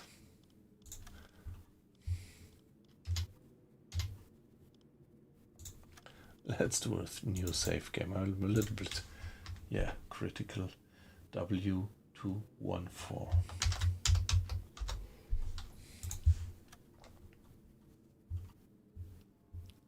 Yeah, we have to be faster. We can't crawl on like that because we are using too much air.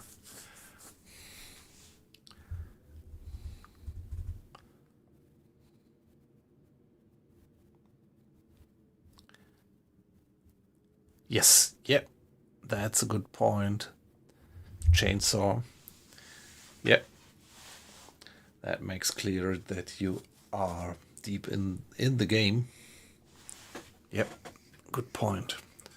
Let's think about doing it exactly like that. The only point is I would like to, maybe I would like to save my 2 stern torpedoes for the chase. There will be a tough chase, and maybe I would like to have these 2 stern torpedoes left to, yeah, save me when I get out of this mess.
I will be very close to them.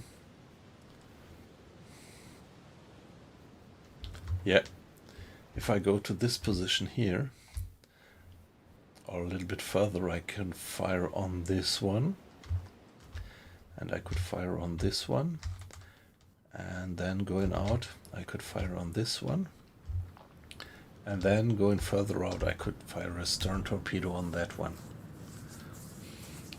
Always assuming that one hit would be sufficient to sink them. And this is what I'm not 100% sure about. So, chat, I need your help. What is your estimation? How many torpedo hits do I need to sink these moored ships? If I score a clear hit in the middle, in the center, like having a magnetic pistol, using the magnetic pistol, letting the torpedo detonate something like half a meter underneath the keel. Would that be sufficient to break its back and make it go down?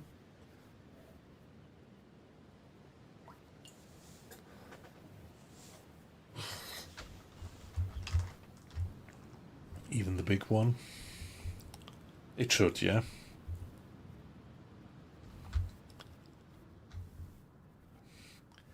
Yeah, actually it would be nice to sink all of them, but maybe that's a little bit much.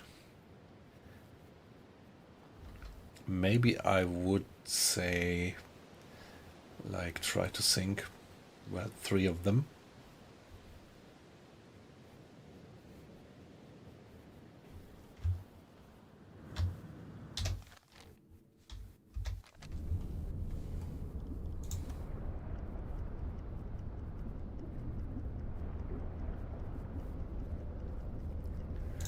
Yeah, that's pretty hazardous what I'm doing here, but hey, come on.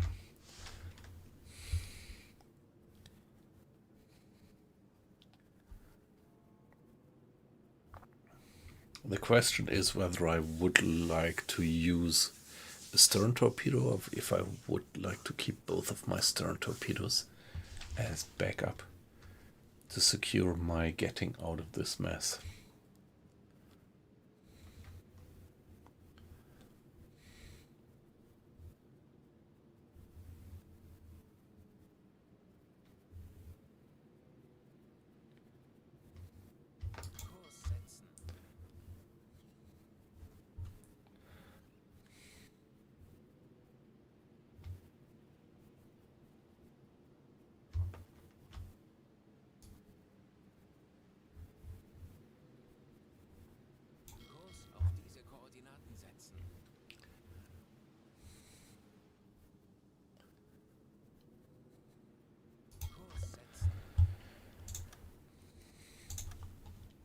Oxygen 70%.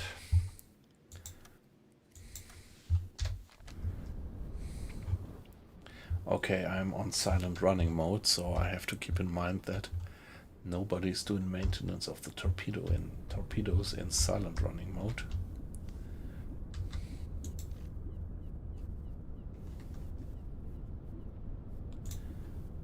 Yeah, better keep the stern torpedoes, right?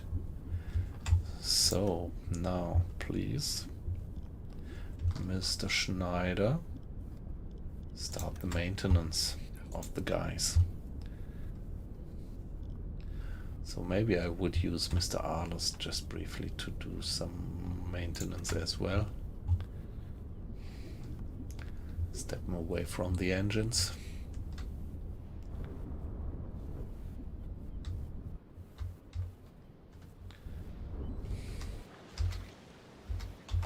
Oh, we are so close to the coast. Let's just hope that we don't run aground and creating terrible noise.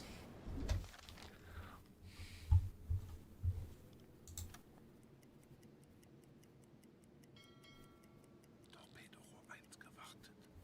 Torpedorohr 2 gewartet.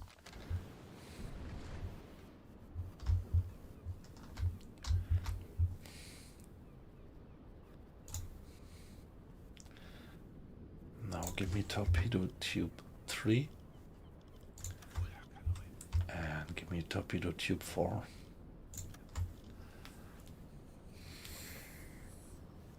Handelsschiff 325 Grad.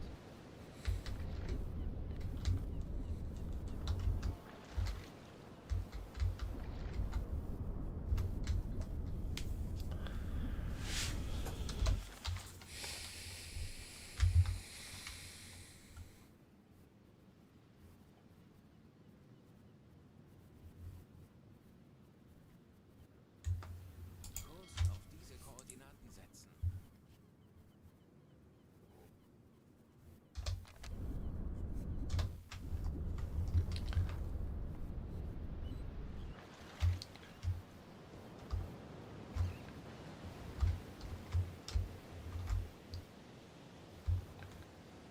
If I bring the boat into this position here,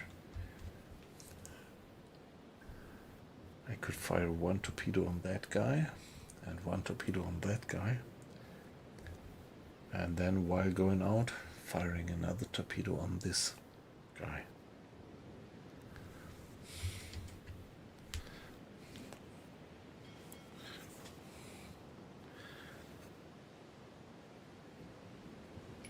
Torpedorohr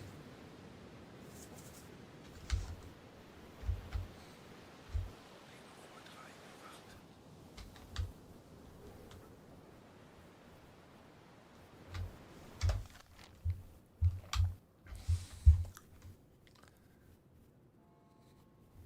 Torpedorohr 4 gewartet.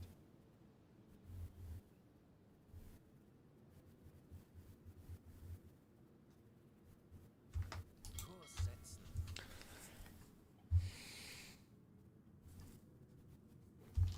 Let's give it another save just in case some stupid things happen.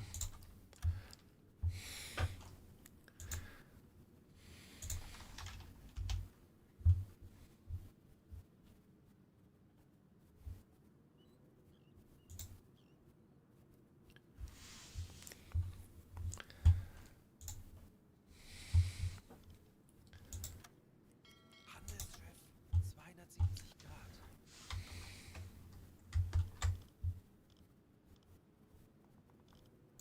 Ja.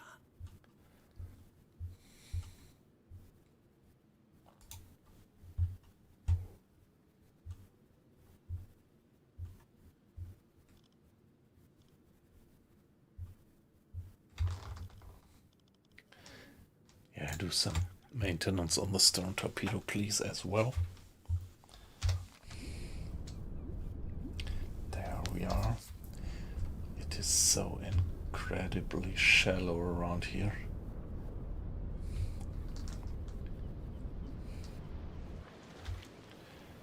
There we are, passing by the docks.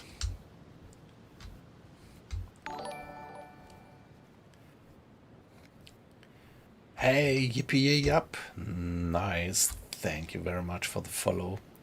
That's very kind of you.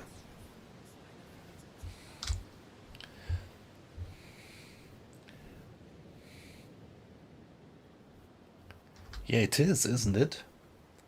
Pretty much love the action that we do right now.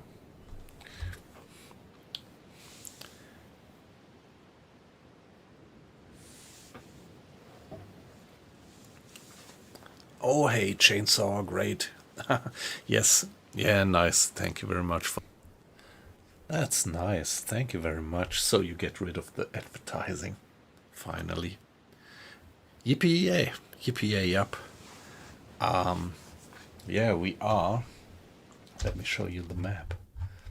We are. Wir haben unsere Position erreicht. Ah, shit. Sorry. I need to give the boat another course. Kurs auf diese Koordinaten setzen.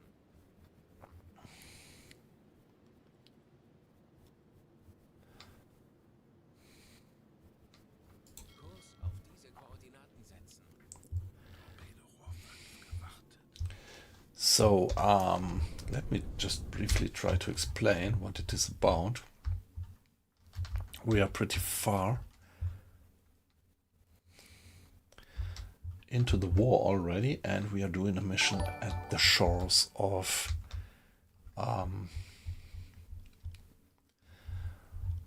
Canada.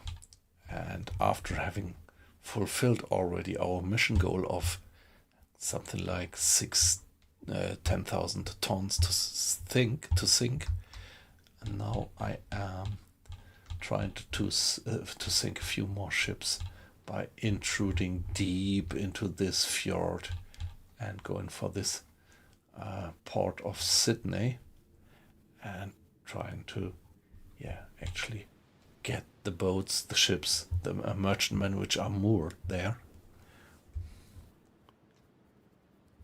Hey, thank you very much.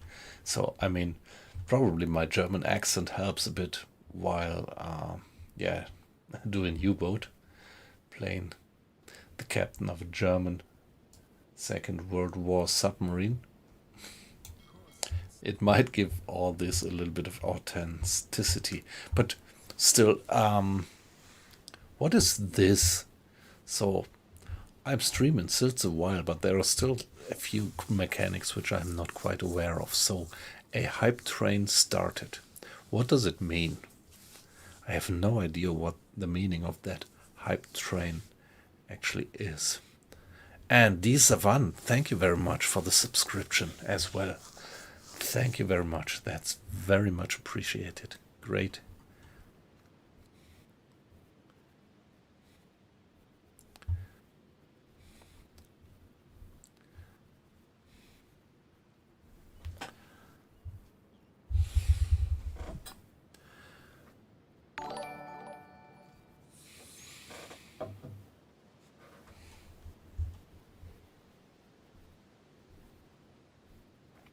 Wow, great. Hey, hey, hey. Kaloi, wir haben unsere Position erreicht.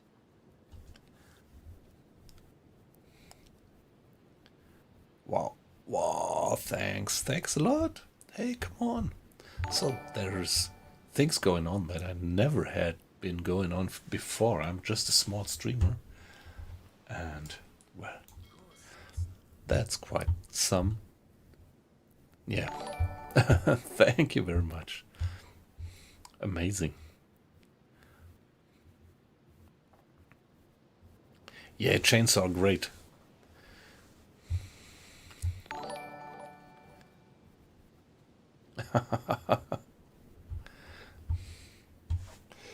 So now I'm completely distracted by these things going on in the stream. Thank you so much for it, but I must see that I don't mess it up meanwhiles. That I don't mess it up meanwhiles here in the game. So yeah, now I'm exactly astern of that ship. So let's, yeah, we have to move a little bit further into the Oh, whoa, whoa. A fast attack craft there and another one there. Okay, so as soon as I'm gonna fire my torpedoes, they're gonna go after me. So maybe I should kind of change my plan. Let me see. Oh. Here we are. What if I change my course a bit like that? So this is gonna be tough. Yeah, but the way out will be tough. So I just saw that there are 2 fast attack crafts as backup there, and I know that there is something like 2, 3, or 4 ships out here bottlenecking the way out. So for sure this is gonna be a tough one.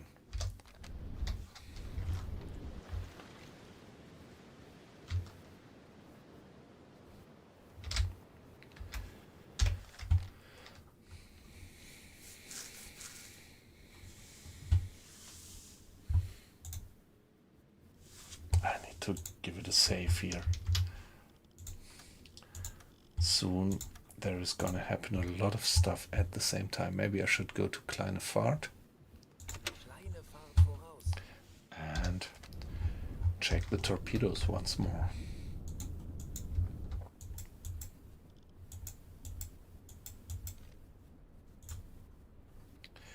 Yeah, they still look all right.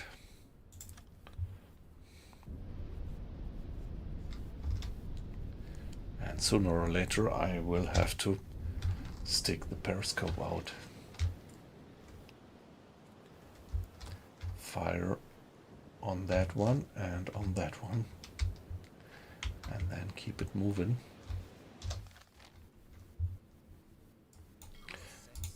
Let's carry on a bit. All-time record. Oh, wow. Hey guys.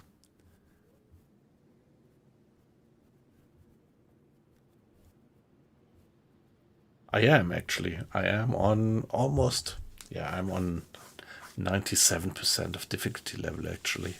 The only thing that I leveled down a bit in terms of difficulty is the damage model. So that's pretty tough to, if you really go to the maximum damage that you get. So I have the slightly reduced damage in the game. U-boat is the name. It's U-boat. And if you ask me, it's the greatest submarine simulation we ever had.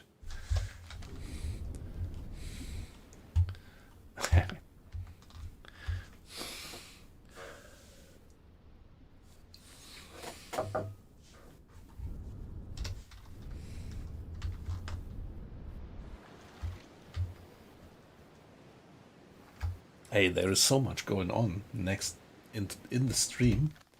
Hey guys, I have no idea what does this mean, the hype chest. Okay, whatever that is. Choo-choo. Anyway, thanks very much for all that stuff. The hype train was completed, although I have to admit that I do not yet quite understand the concept of the hype train.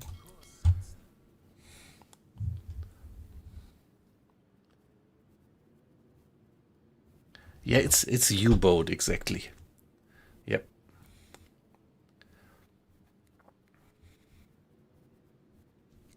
It's just U-boat. Yeah, chainsaw.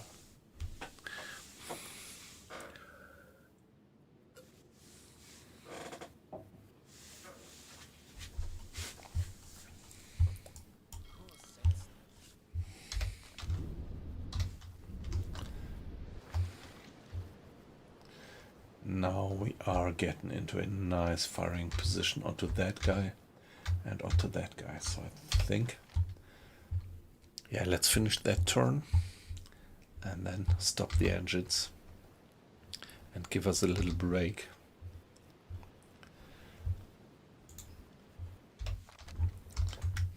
torpedo condition, maintenance condition. I think they're still fine. They are still fine.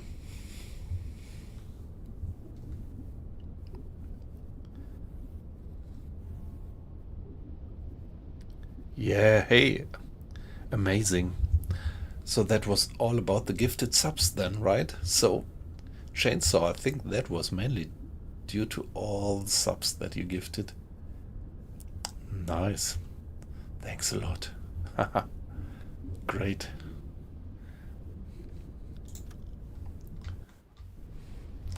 I am learning and learning.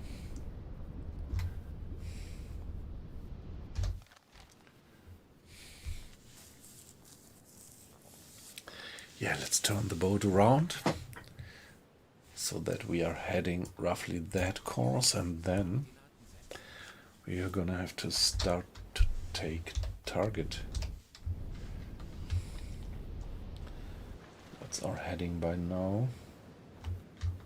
Handelsschiff, 335 Grad.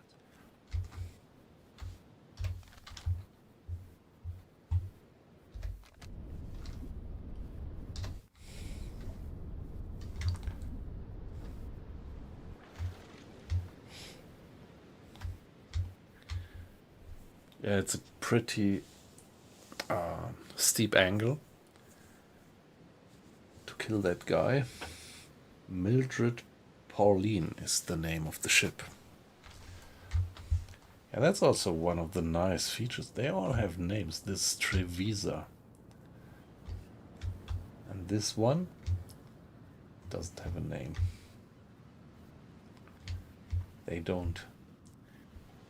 Yeah, they are kind of factory produced standard stuff, ships.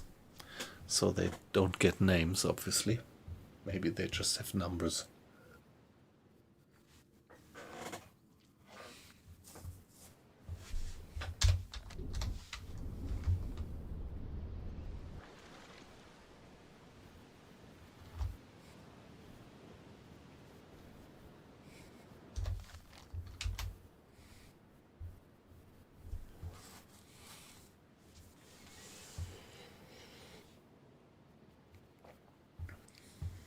So if we are around here, maybe let's just finish that turn and stop the engines Alle Maschinen stopp. and give it a save.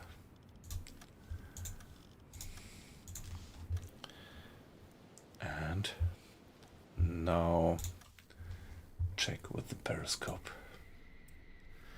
There we go.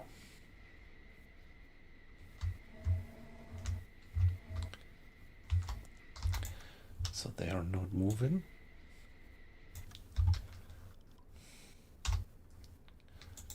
Which one is it?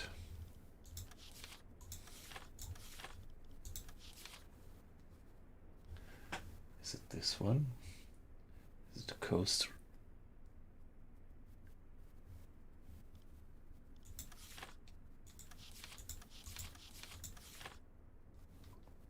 It's a Liberty class, right?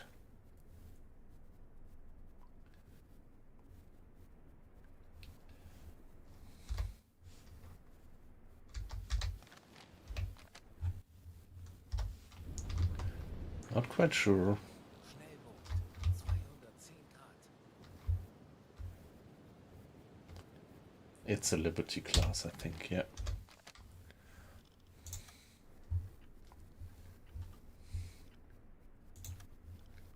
So velocity 0. Angle on bow is, yeah, it doesn't matter actually, but it is something like that. And the distance is, to make it complete, maybe I'm just losing too much time with all what I do here. Schussunterlagen aktualisieren. Entfernung zum Ziel 6. Maybe I should 0 Meter. first Lage 5, 2, links. fire on that one.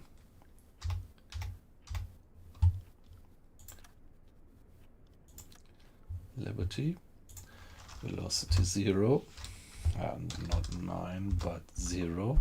Please don't make any mistakes by now. Angle on bow, something like that, but it should not matter. this guy. Aktualisieren. Entfernung zum Ziel 1, 2, 7, 3 So Meter. if I Gegnerlage put 6, the torpedo to a 9 depth of links. 8, it should be fine.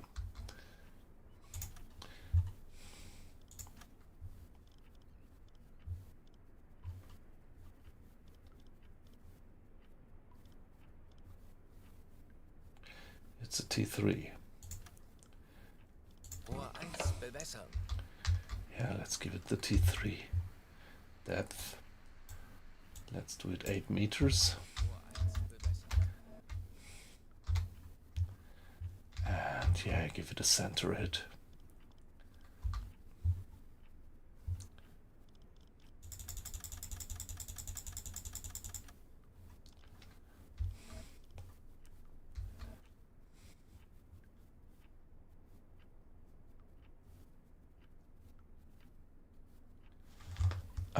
Mr. Drummer, please man the torpedo calculator and Los. fire. And now you, guy.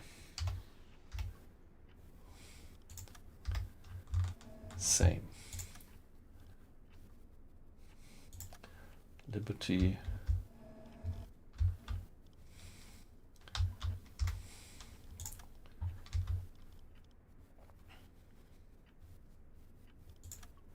Rohr 2 bewässern.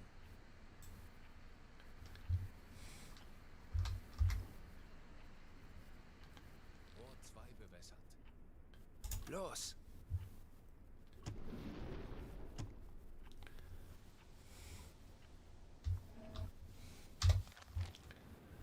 Der Torpedo ist auf halbem Weg. 40 Sekunden bis Torpedoeinschlag. Ja. 30 Sekunden. 60 Sekunden bis Torpedoeinschlag. Okay, that's this torpedo. 20 Sekunden. And what about the other one? Schwere Schäden. Okay, heavy damages. 10 Sekunden. They are going alarm. They are going alarm. Schwere Schäden. Another heavy damage. Wow. No, I mean the idea of the magnetic pistol is that you don't have to hit the ship. So the magnetic pistol actually detects all the steel, and when it passes underneath the keel of the ship, then it's gonna sink.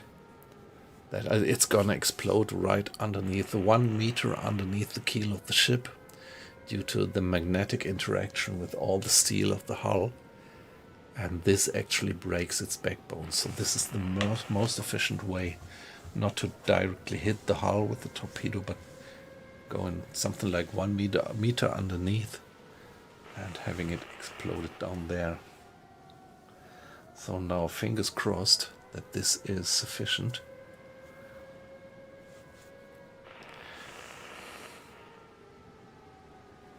Yes, yeah, exactly, that's how I do it.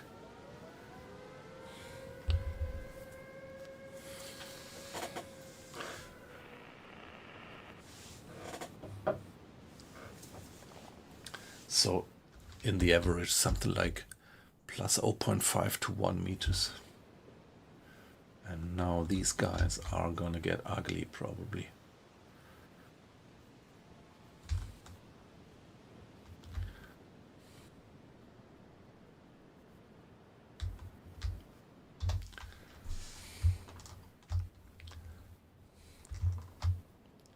Usually this one hit should be sufficient to get them down. Let's hope that we are correct with that assumption.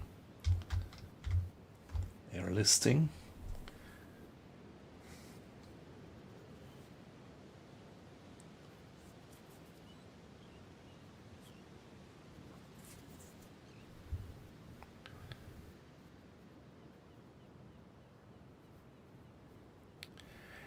Hey MRC, nice to have you in, and great that you also participate in the chat.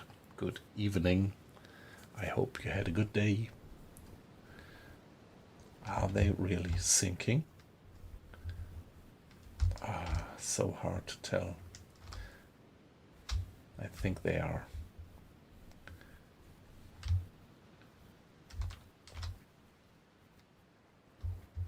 Let's hope that this was sufficient. Die Besatzung evakuiert das Ah, nice. The crew is evacuating. So do we see any? Yeah, here we see. Not quite. No, you don't quite see a hole or something. Here, this is probably the damage from our torpedo.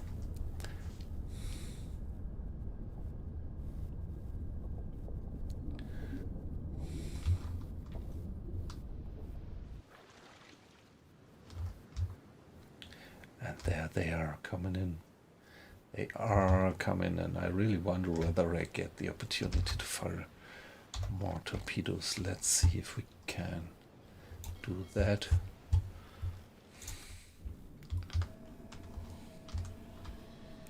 If we can fire one more torpedo onto that. That guy is sinking. Handelsschiff, 25 Grad.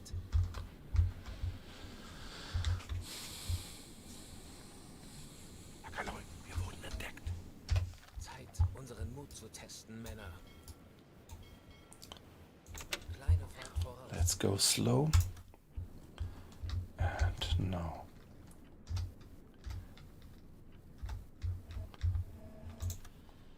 So this one is a C3. Velocity is 0 as well. Come on, 0. Angle on bow is, yeah, it doesn't matter, but let's give it some. And the distance now is, let's see if we can sink that one finally as well. That's Schussunterlagen aktualisiert. just very Entfernung close. zum Ziel 3, 8 Meter. Rohr 3, bewässern. So what's their draught? 7.3, so we just stick to 8 meters of draught for the torpedo. And Los, fire. 40 Sekunden bis Torpedoeinschlag. 30 Sekunden. Rohr 4, Hey, and bewässern. let's just 20 make Sekunden. it sure. Handelsschiff, 60 Grad. Rohr 4 bewässert. Los, 30 Sekunden. 10 Sekunden bis Einschlag. Feuer an Deck. Schwere Schäden. 20 Sekunden. Unseren Mut zu testen, Männer. Please get the periscope down 10 Sekunden bis Einschlag. and see that we get away. I just hope that we don't hit. Kurs auf diese Koordinaten setzen. Yeah, hard port, please. Hard port. I don't want to hit the pier. I just, yeah, okay, we are gonna do it. We get around. Kurs auf diese We get around the pier. So that was 3 ships to sink. And let's save, but let's do a new save. W215. And now you're completely right. Chainsaw, now it's time to go. Let's see that we quickly get out of here.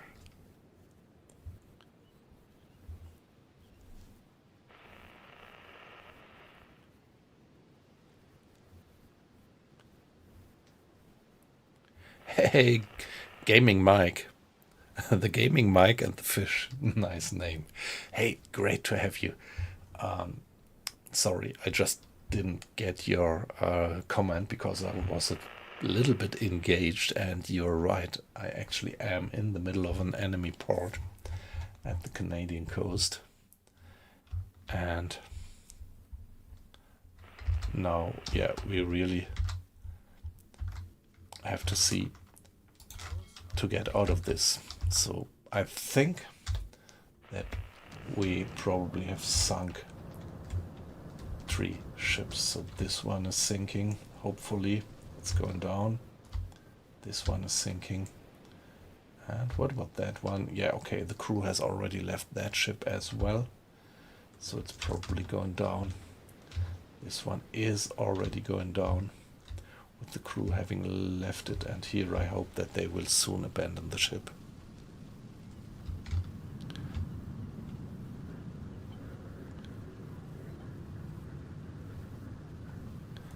Yes, now that would be some challenge now.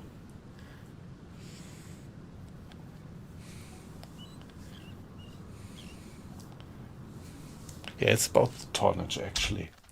So, Besatzung evakuiert das Schiff. okay, the third crew is also evacuating.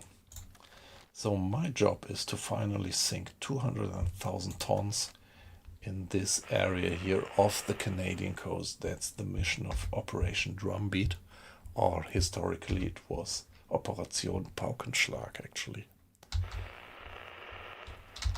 And with this, now we should have gotten a bit of tonnage, but there is fast attack crafts now probably on our tail. There it is. And maybe now we are gonna find out. Maybe now we are gonna find out whether they do have depth charges or not. Whether the depth charges on deck are just fake or if they are actually active. We were not sure of it. So this guy is burning. This guy is sinking. And this guy is not going down yet. So let's see. Let's see. We hit this guy twice, so this one is going down 100%, and this one, but well, let's. Fuck! It looks a bit like that. This guy was lucky, and we are not gonna sink him. Maybe they abandoned the ship and they are able to repair it, and it's not gonna sink. But at the moment, I don't feel in the mood to turn around and give them another torpedo.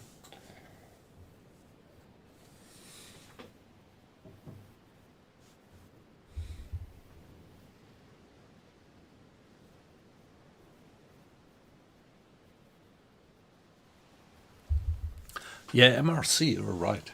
So if it's not gonna sink, it's not gonna count. So at the moment it looks like I only get accounted for just 2 kills. And this guy might survive. I gave it a hit, but maybe they are able to. Maybe they are able to repair it. Although the crew has gotten away, it might still be that it doesn't sink, and then I wouldn't. No, only because they abandoned the ship it wouldn't. Aqua icing is right. So this doesn't look good. This looks like they managed to repair the ship. However, so this is maybe a bit of a matter of luck. Here we were lucky, we hit them better. They're going down.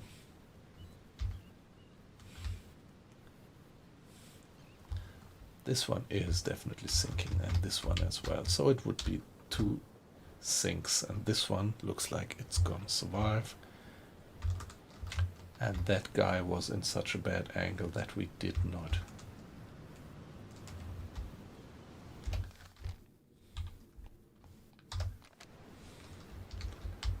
Fire at it at all.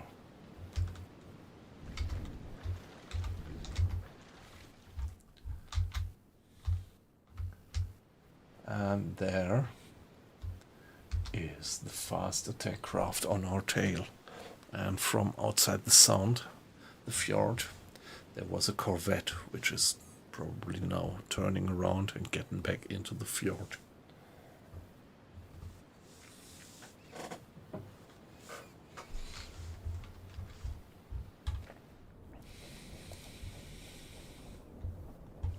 So where are we? Still have plenty of battery capacity, but the air quality is down to 60%. So we do have filters in the ventilation system. We could turn on the ventilation and that would improve the air quality, but that makes a hell of a noise. But I mean, as at the moment there is only the attack craft around, and they definitely don't have any sonar or listening capability, maybe this is the right point in time to actually turn on the ventilation. Let's do that.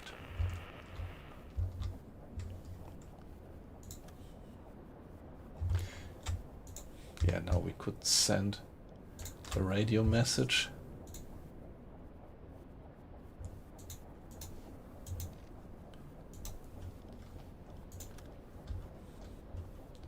And the captain herself is turning on the ventilation.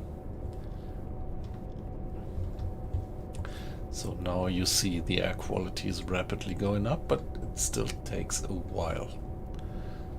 And it will constantly use up. It will constantly use up the absorbers that we have in the ventilation system.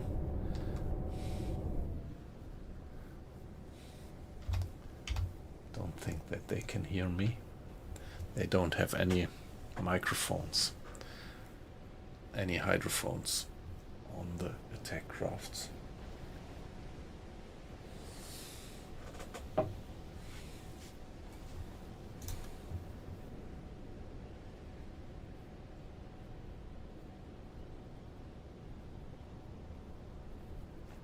Up to now we get only accounted for one ship to be sunk, the Trevisa.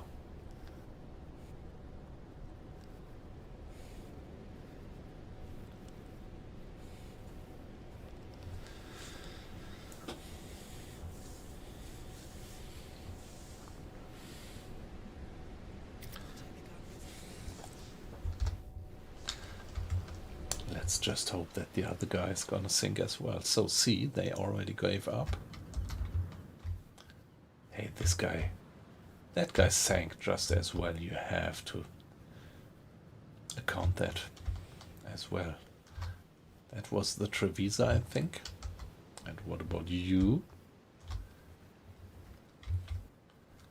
I don't know. See, it looks like it's gonna, yeah, not list, but the bows might be sinking. Maybe over time we might be lucky and they should still sink. Mildred, let's keep in mind that the name was Mildred Pauline.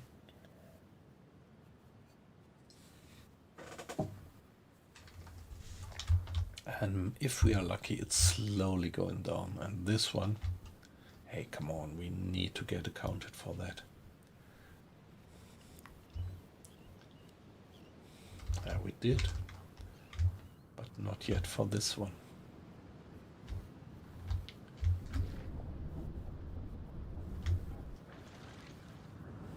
Yeah, but that would be a bug if we wouldn't get accounted for this one, just because it's such a shallow sea around here. But luckily the fast attack craft has given up.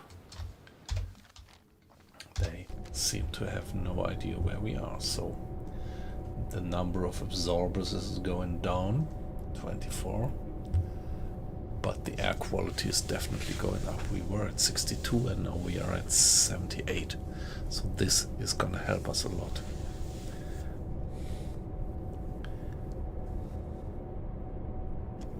Is it like that? Yeah, that would be bad. It won't count because of the water is too shallow. Yeah. Yeah, that would be a pity. But we all know that we actually technically sank 3 of these ships.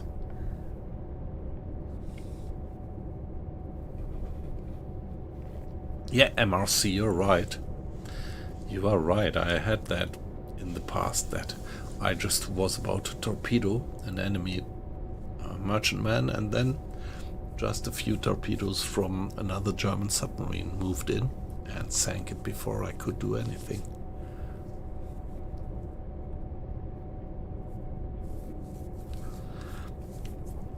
Yeah, but however it ends, I think that was a nice, nice adventure to get in here.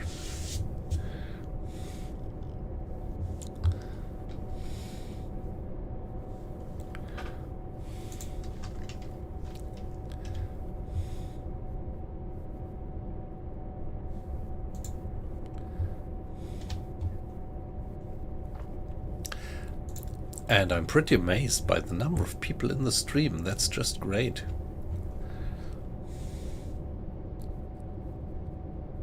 A scenic vacation sale. Yeah, well, I mean, it's such a beautiful graphics, yep. You are so right.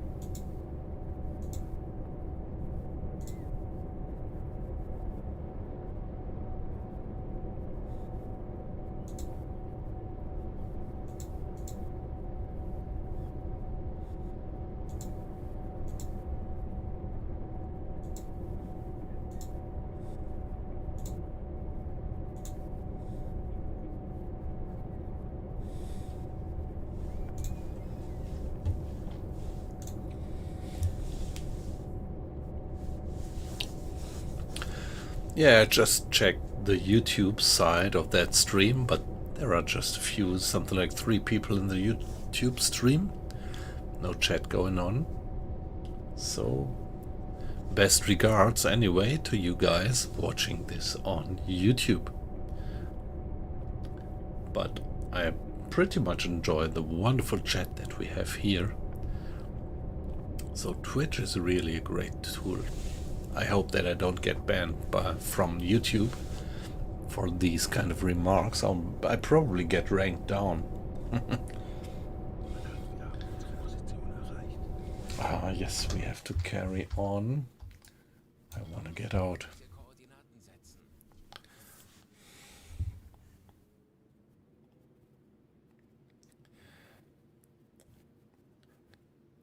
Yes, all right. Yippee, yep. It was a pleasure to have you in. So, yeah, as for me, probably my next stream. I'm not gonna stream tomorrow because I have to get up pretty early for work on Monday. But maybe I'm gonna do another stream at Monday night. And of course, I'm always doing streams on Thursday night, Friday night, and Saturday night. So, it was great to have you in. And have a good night then. Well, have a good study. So, if you say that, I guess that you're probably also from the US, which I really love. I mean, that's so great. Imagine that we are having a chat across oceans, across the whole Atlantic. Like this one here, where back then it took something like a week to come across, and we are just having some instant chat. That's so great.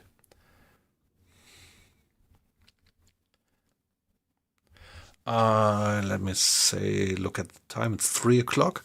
Maybe half an hour or 40 minutes, something like that. I want to go to bed before 4 o'clock, or at least around local time. Here it's 3 o'clock, and I think I'm gonna still do something like 30 or 40 minutes. I really wanna see us out of this tonight. I couldn't just stop streaming as long as we are in this tight situation.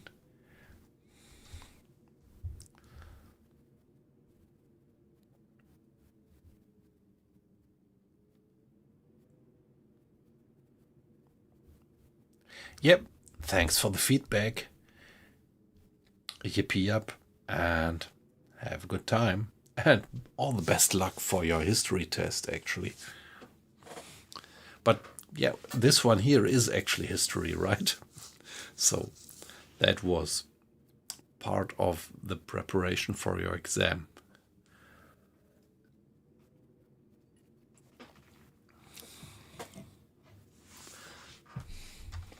Second World War history.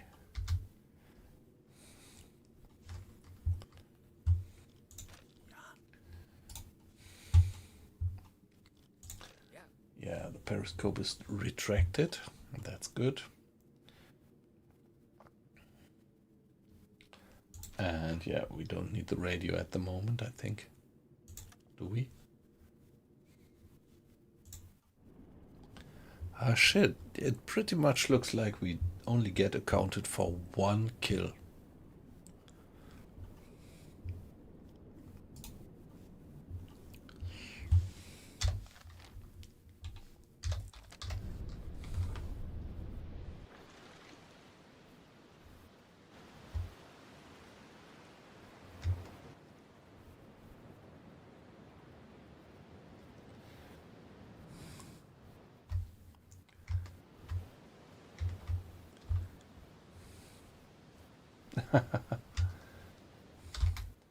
This one is going down as well.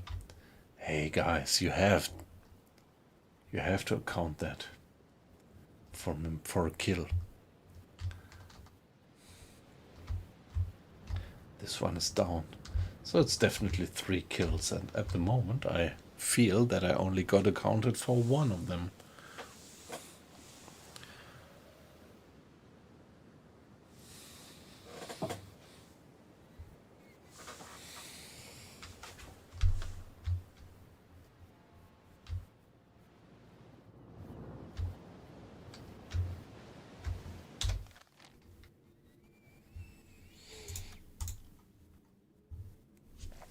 Yeah, however, if it's that, at least it was fun, and that is the most important thing. I don't know, maybe we got accounted for these kills. Yeah, I think all of them are sitting on the bottom with 1 or more parts of their hull. Let's check it, good point.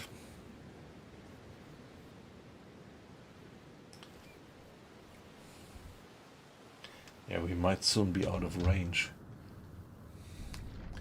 Yeah, see, he's sitting on the sea bottom with all of its hull. What about this guy? At least with its bow, it did hit. And this is the only one that we officially got accounted for as a kill. The Trevisa. No, that's a bit weird. So you don't really have this kind of list. You get it at the end of the mission, but you don't really have it available during the mission. That's a bit something that could be better, actually. Yeah, here we also hit the sea ground. So if this is not a kill, I don't know what a kill actually is. But yeah, let's not get angry about the game. It's so great, and there is really so few bugs in it. But like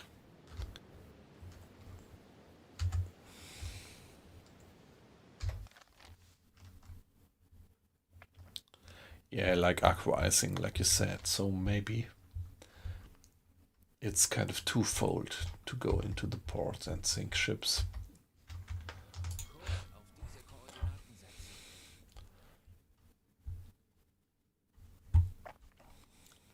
Yeah, we're still fine in terms of battery power, battery charge. Pretty much looks like we are getting well out of that.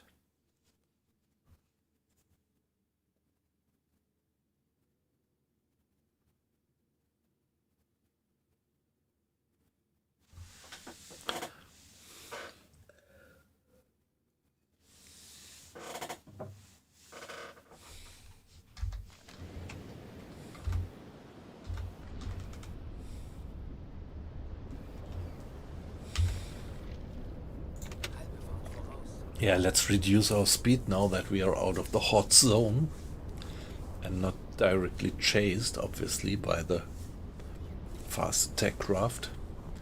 Let's go to cruise speed and see that we get out of this fjord unnoticed.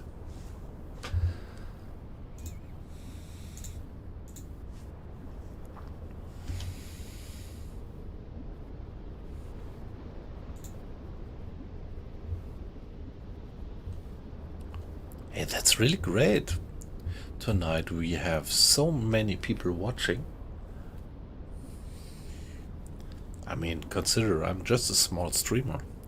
Like having 10 people is great, and now we were having something like up to 16, 17 people at the same time. This is usually only what I get when some nice guys give me a raid. And tonight we did it just without a raid. Very nice. It's a pleasure to have you in. Just checking. Okay, maximum was more than 60 people in the stream at the same time. Yeah, but like always, it's a lot of people, a lot of followers. So it's so great to have you in. And plenty of people from the United States. I really love that. First is United States with 42%, 30% Germany, then Canada. So all of you Canadian guys, please excuse me that I am wreaking havoc upon your coast. Of course, like, yeah, addressed to you Canadian guys and the United States guys.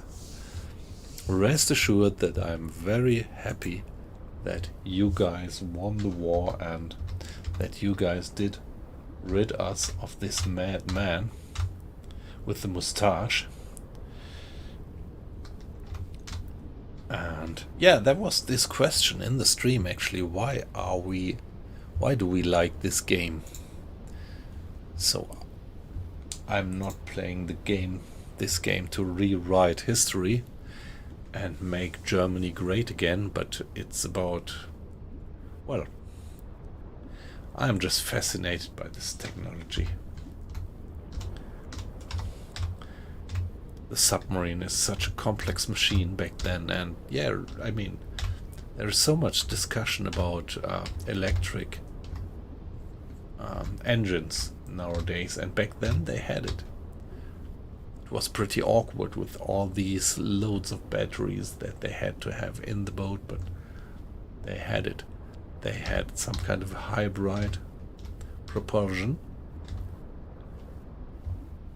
And this diving away, so yeah. When I was just something like 10 years old or 8, I don't quite remember.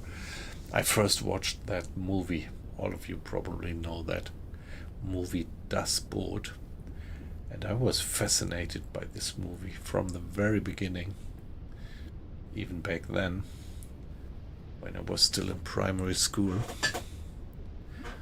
and I'm still fascinated by the movie.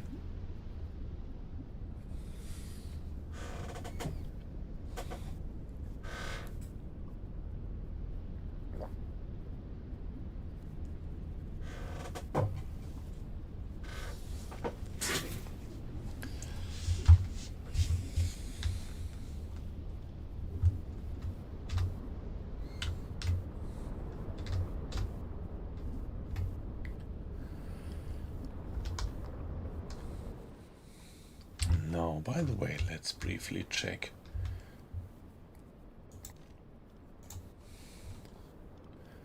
Yeah, you're still fine with food. Discipline is still at 100%. And air quality is up. Nice. Somebody turned off the ventilation system, didn't recognize. Hey, Uzi. Uzi. In German we say Uzi, which is the abbreviation for that submachine gun, which was standard issue in the German army. Or how would you pronounce it in English? Uzi? Yeah, thanks very much for the follow. That's so kind of you. That's much appreciated. Yeah, well, actually, I spent a lot of time putting ammunition in the mag. So if you are on some kind of training and you put dummy ammo into a 40 rounds mag, then you really have your thumb aching in the end.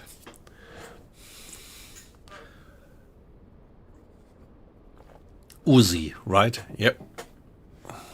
All right, yeah. Uzi. Yeah, nice to have you in, Uzi.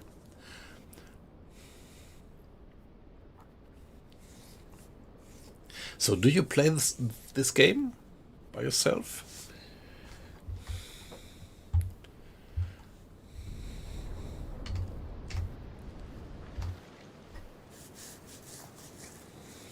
So I don't know how long you have been watching already. Ah, that's a pity. That's a pity. So it doesn't do it power-wise. Kurs setzen.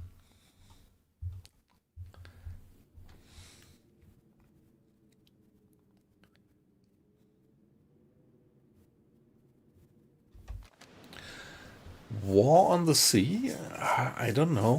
Which one is that? Never heard of that one. Yeah, that's bad. So you just have a laptop, you don't have a PC then? I mean, tabletop, yeah. That's pretty much of a pity. I mean, if you tune down the graphical, tune down the graphics, could you get it running then?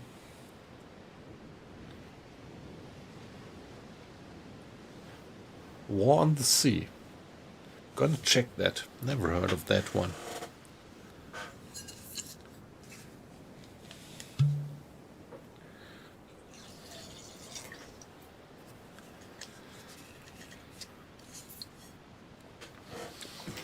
Do you stream it by yourself?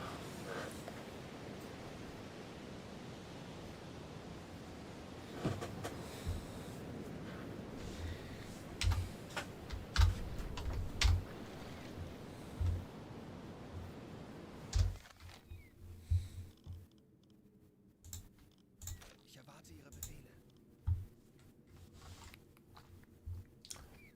At the moment, it looks a bit like we are getting away with it.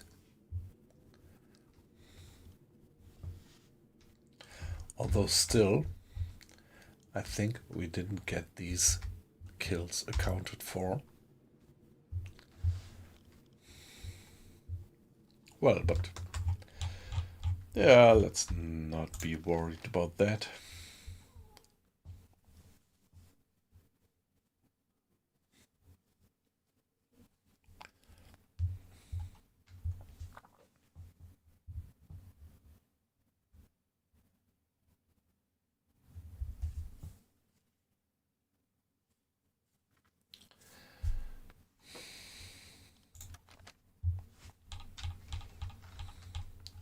At the moment, it looks like the way out is relatively easy.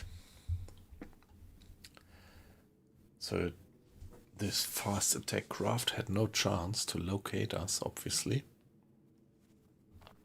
Let's just hope that we don't run into that man of war, the corvette that was kind of cruising in the waters here out of the fjord.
Hey Uzi, I'm from the Frankfurt area.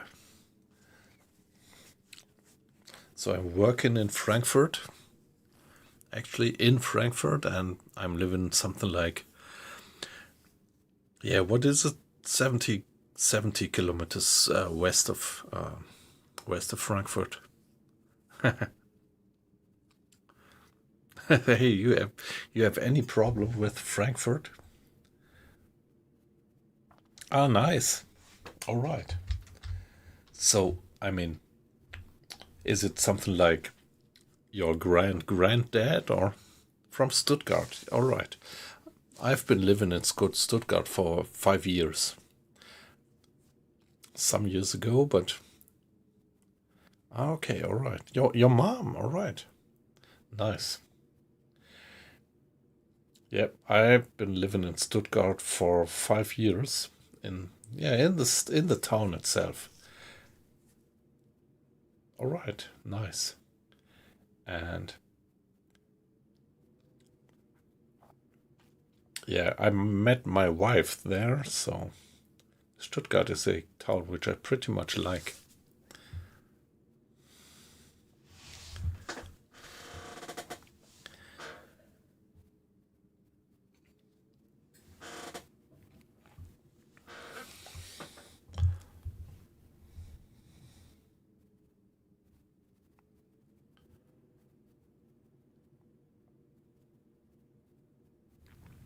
Hey, Silent Hunter is great.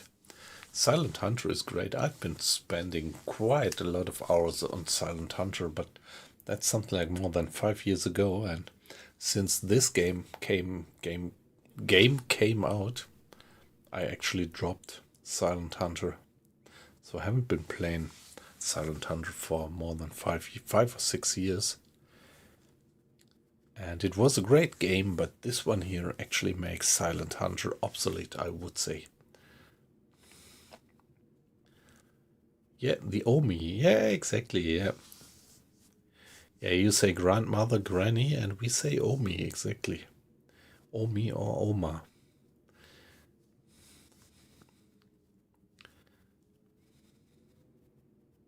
So, your grandmother still lives in Stuttgart and visits you, or?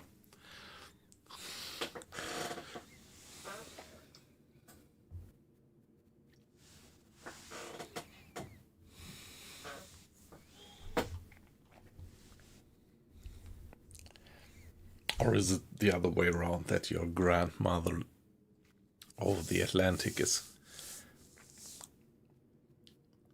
Ah, okay, all right.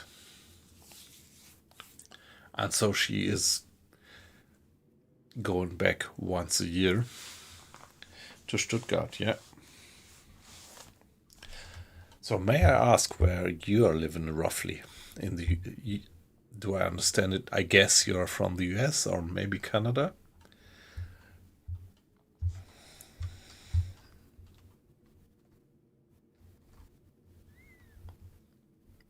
Yeah, yeah, nice. So where are you from roughly? I mean, you don't have to tell. I 100% understand when people don't want to drop their pants. Ah, Tennessee. All right. Yeah.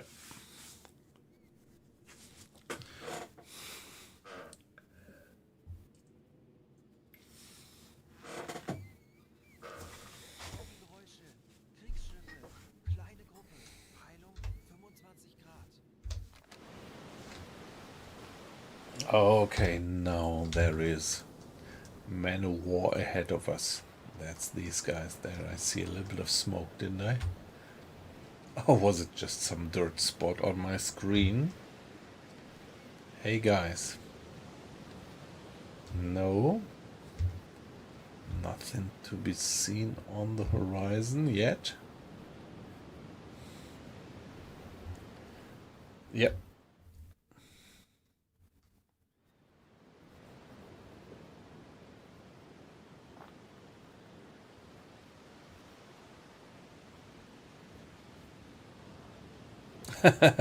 Yeah, you've got lots of guns, so that's of course one of these kind of prejudices that Germans have about people from the US.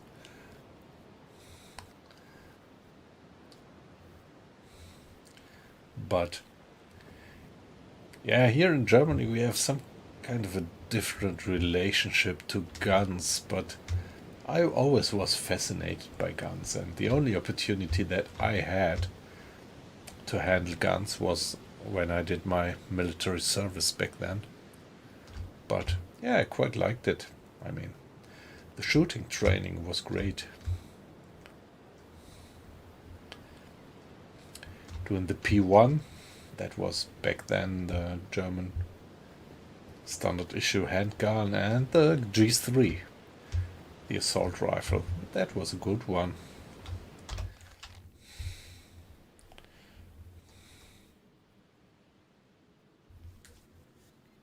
Have you? Ah, nice. I think it was alright. It's something like a Luger. The Luger is a Austrian, isn't it? Isn't it an Austrian gun? Yeah. Yeah, well, the P1, that was something like, I think you had 7 or 8 rounds in the mag and 1 in the barrel.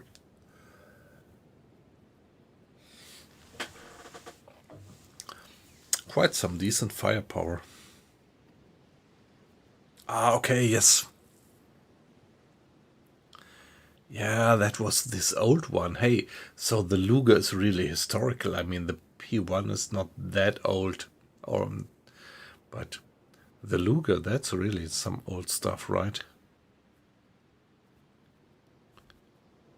Which one is it? What ammo do you have to put into the Luger? The P1 is just 9mm. That's pretty standard, I think.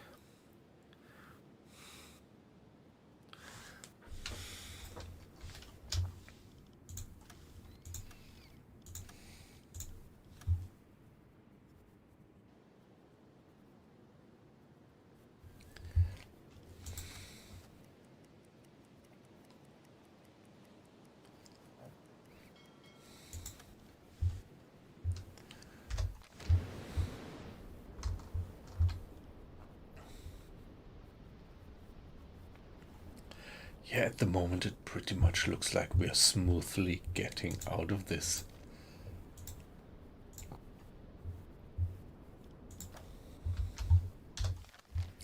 Although, yeah, we didn't get accounted for all the ships that we did sink, but let's not worry about that. It was good fun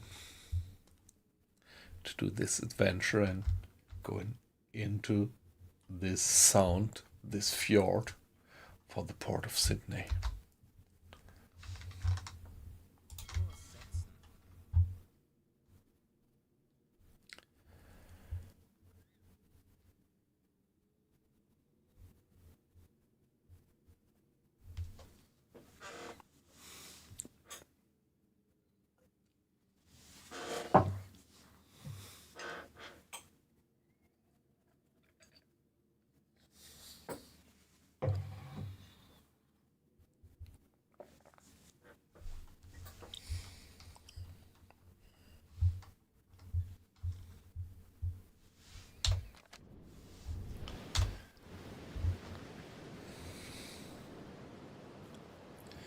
So where are the guys who were guarding the entrance to the fjord? Nobody back out there.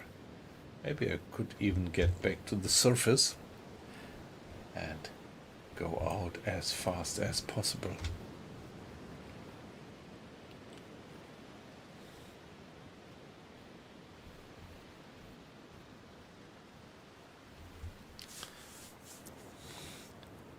.765 as a pistol ammo and not a rifle ammo. Yeah, I'm really not an expert in that. Only 765 would be something I would have expected to put it into a rifle and not into a pistol. But yeah, as I said, I have not much detailed knowledge about that. I think the ammo for the German, this old G3, the German assault rifle, wasn't that also 765? I don't remember exactly. Can't be. That definitely can't have been pistol ammo. Must have been something different.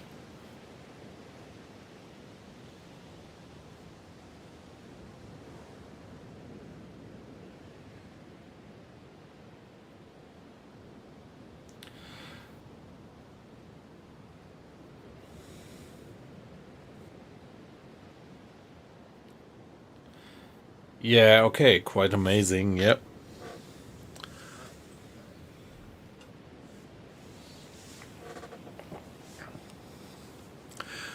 Yes, as I said, like, I pretty much... Hey, weight loss. So I think the P1 is not anymore the standard issue pistol, is it?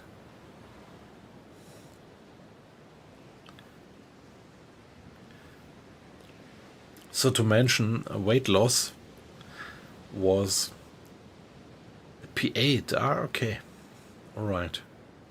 So is it still the same ammo? The 9mm rounds? And Glocks? Hey, the Glock is some kind of a badass pistol, isn't it?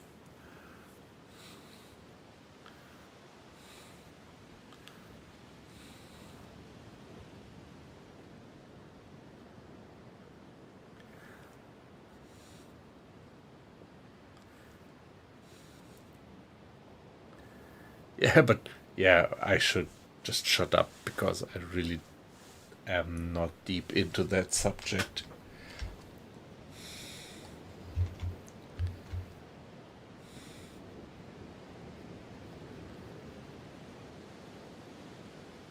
Hey, you don't have something like 17 rounds in one mag, have you?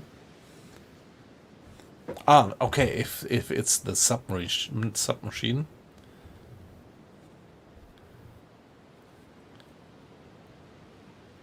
Wow, 15 rounds of 9mm, yeah, that's quite a bit.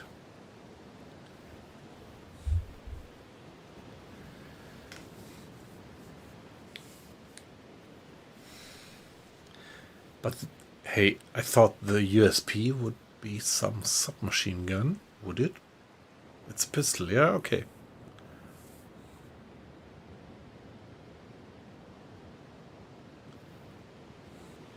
Yeah, I could imagine. So it's double stack, side by side. Wow, 15 rounds in the mag, yeah. Ah, no, I don't. That's not like they do it in Germany. If you go to Switzerland, in Switzerland the guys actually get the gun and put it into their locker at home, but in Germany you don't have it. But pretty much liked it.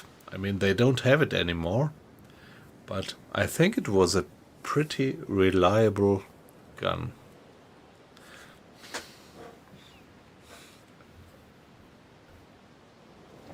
Pretty reliable and pretty precise.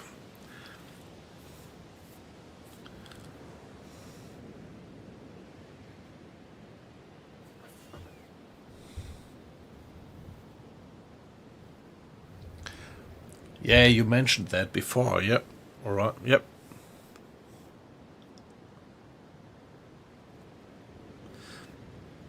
Yeah, I think the G3 was okay.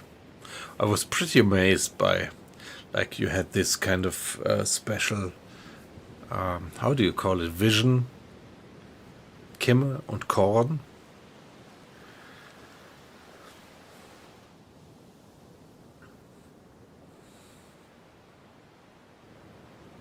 And yeah, it was pretty easy to aim and hit a target even over a large distance.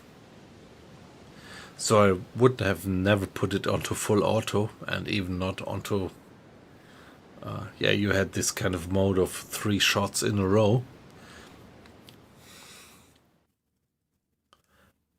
But yeah, I also only was able to hit my targets when I was on single shot mode.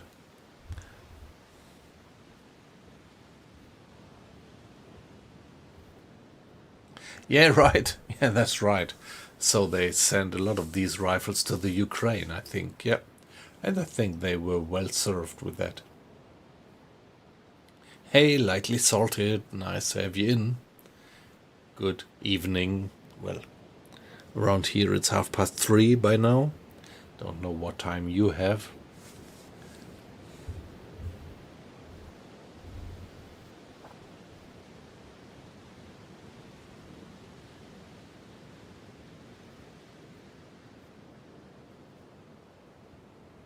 Yep.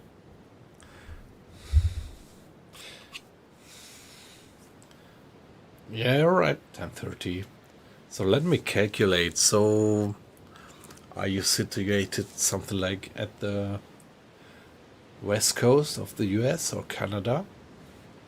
Yeah, you don't have to answer. Pretty much understand if people don't want to put down their pants too much about where they're from. But yeah, I mean, that's quite something about these types of chats. Okay, Canada. Yeah, yeah. All right, nice. Nice. This is really an area which I would love to visit. It's such a large, well, long travel to get there, but I think that's some beautiful area.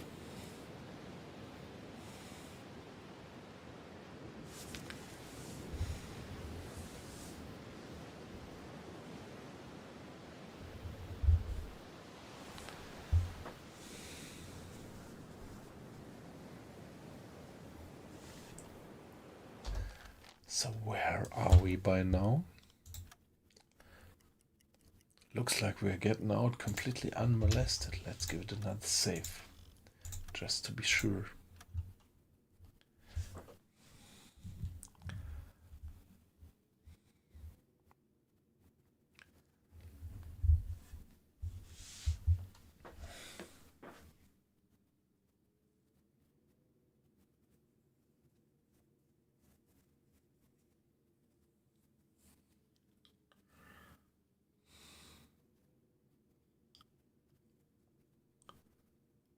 Ah, okay, all right. Nice to know.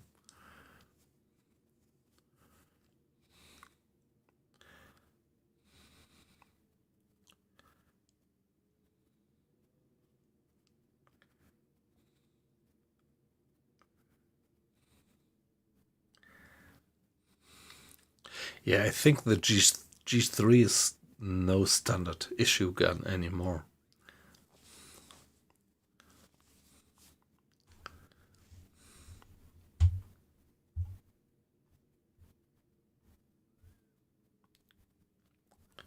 Yep. All right. See ya. That was a pleasure to have you. And thanks for the follow, by the way. That's much appreciated.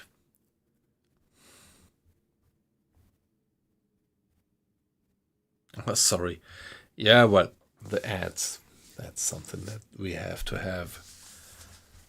But yeah, I always try to look at it from this point of view, that the ads actually are paying this nice tool for us. And if we wouldn't have had the ads, probably all of us would have to pay a lot of money for using this wonderful tool. Yeah, it's kind of trying to do some positive thinking.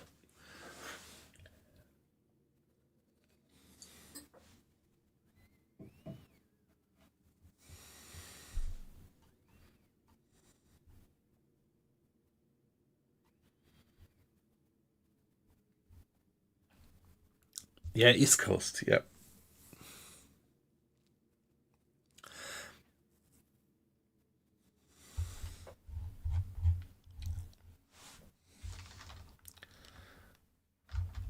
Like that.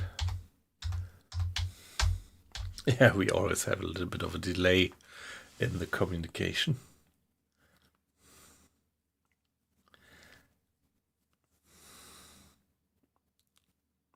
Yeah, Canada is a country which I really would love to visit. one uncle of my wife actually lives in Canada, in Quebec. But yeah, we never managed to get over there and visit him.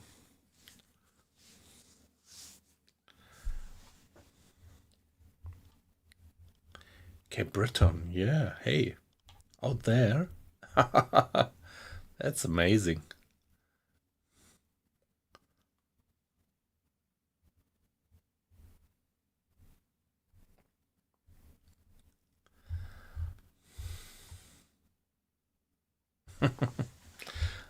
Well, this is what I love so much about this streaming business. How you get in contact with people from, well, I wouldn't say the other side of the world, but the other side of the pond. With a rifle shot. Yeah, that's amazing. That's so amazing. So, thank you for not doing that.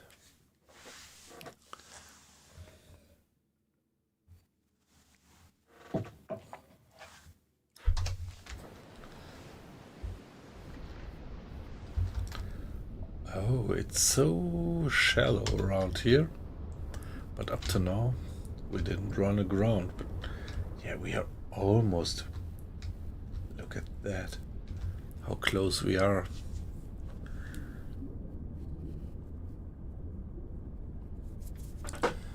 Ah, Dorado, it's that fish, right?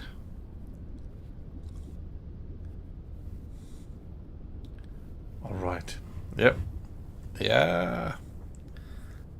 So that was close. We almost ran aground.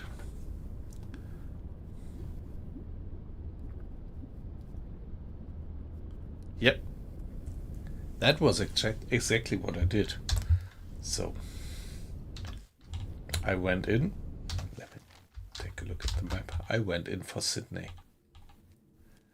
And I fired on 3 different ships and sank all of them.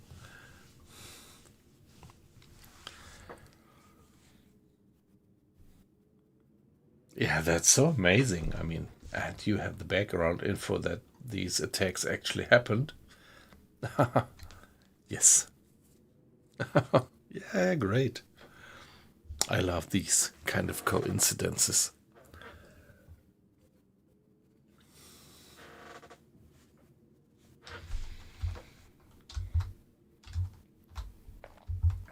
But now, 15 minutes drive, yeah. Nice. That's amazing. Hey, lightly salted. That's so amazing. So excuse me that I might have endangered maybe your grandparents. So as I used to say, I'm not playing this because I want to rewrite history. I'm not playing this because I want, looking backward, to have Germany won the war, but, well, I'm just fascinated by the technology of the submarines.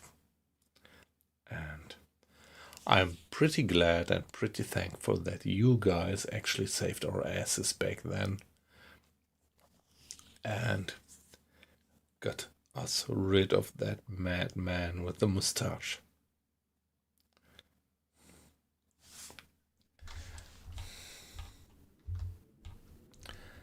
But yeah, the game is so fascinating, this technology of the submarines. Like, hey, look at that.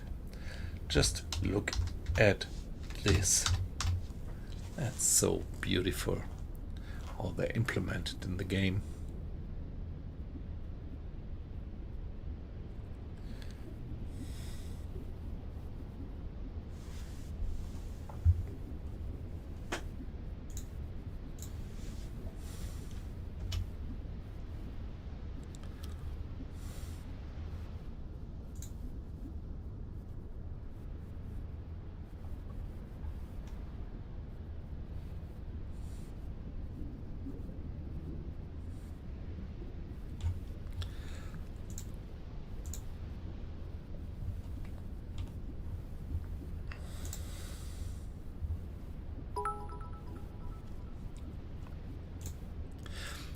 Hey, what beautiful sound was that? Hey, lightly salted, thank you very much. Thanks for the bits.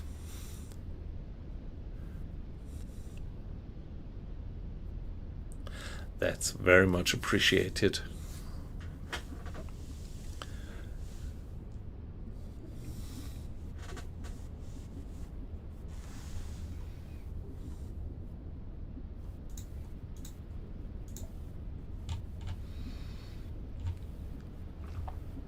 Yeah, I was just checking the stats of the stream, and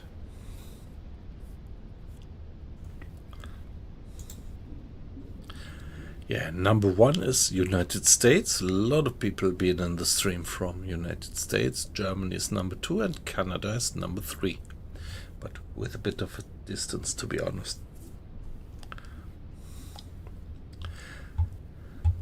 Hey, so thanks all of you guys for being in. That was a pleasure. That was a wonderful stream, particularly this drop into this port of Sydney. Even though we might not have been accounted for all the kills, at least for one, we got accounted for.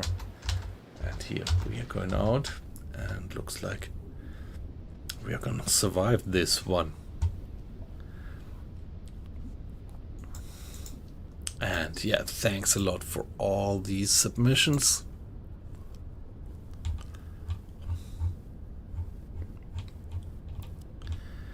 That was a wonderful stream. Yeah, we could maybe, could we raid somebody?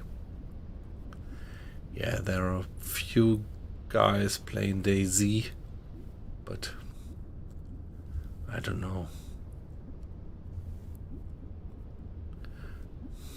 Let's go for that guy.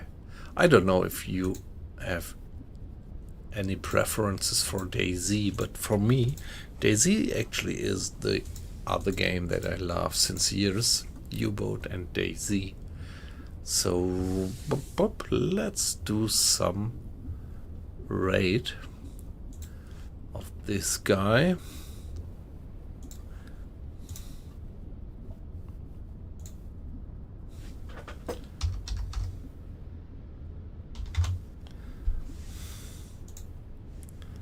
So I don't know. I mean, of course, DayZ and U-Boat are, in my opinion, they are pretty close. But yeah, in principle, quite different. So if you like it, have a view on that guy, pretty much like that one.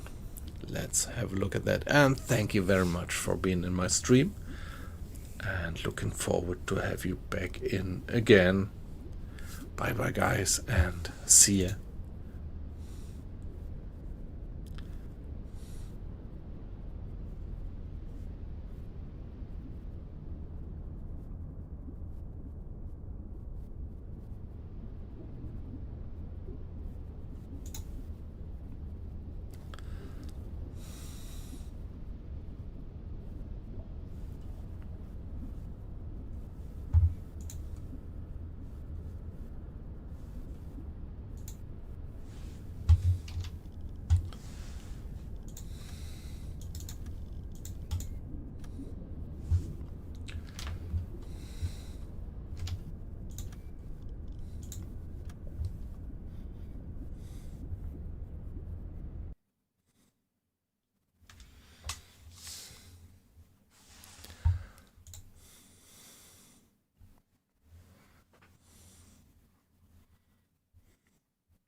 grenades and stuff.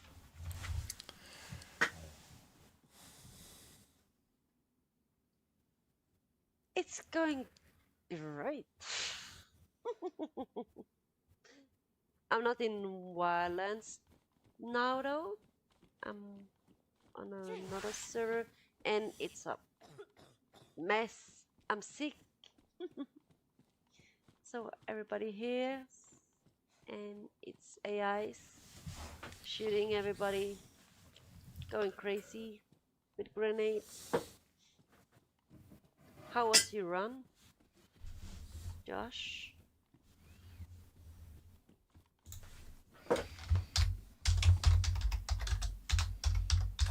Okay, where did the school was? Was this way, right? No. Where's Yellow Crane? Oh, fuck's sake. Go away.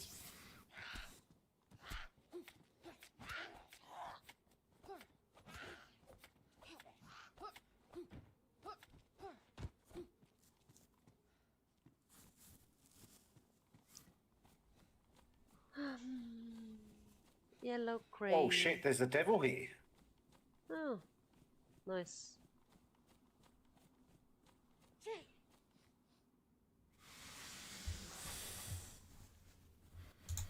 U-boat. That's... Oh, I know what you're talking about. I see one. Run. That was Yep, no, getting out of here.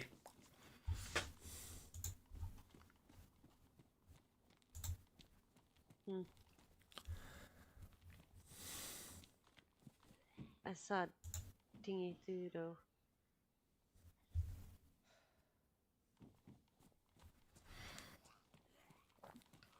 Oh, for fuck's...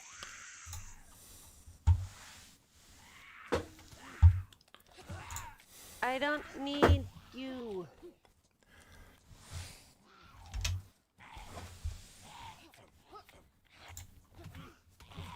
Come on, go away.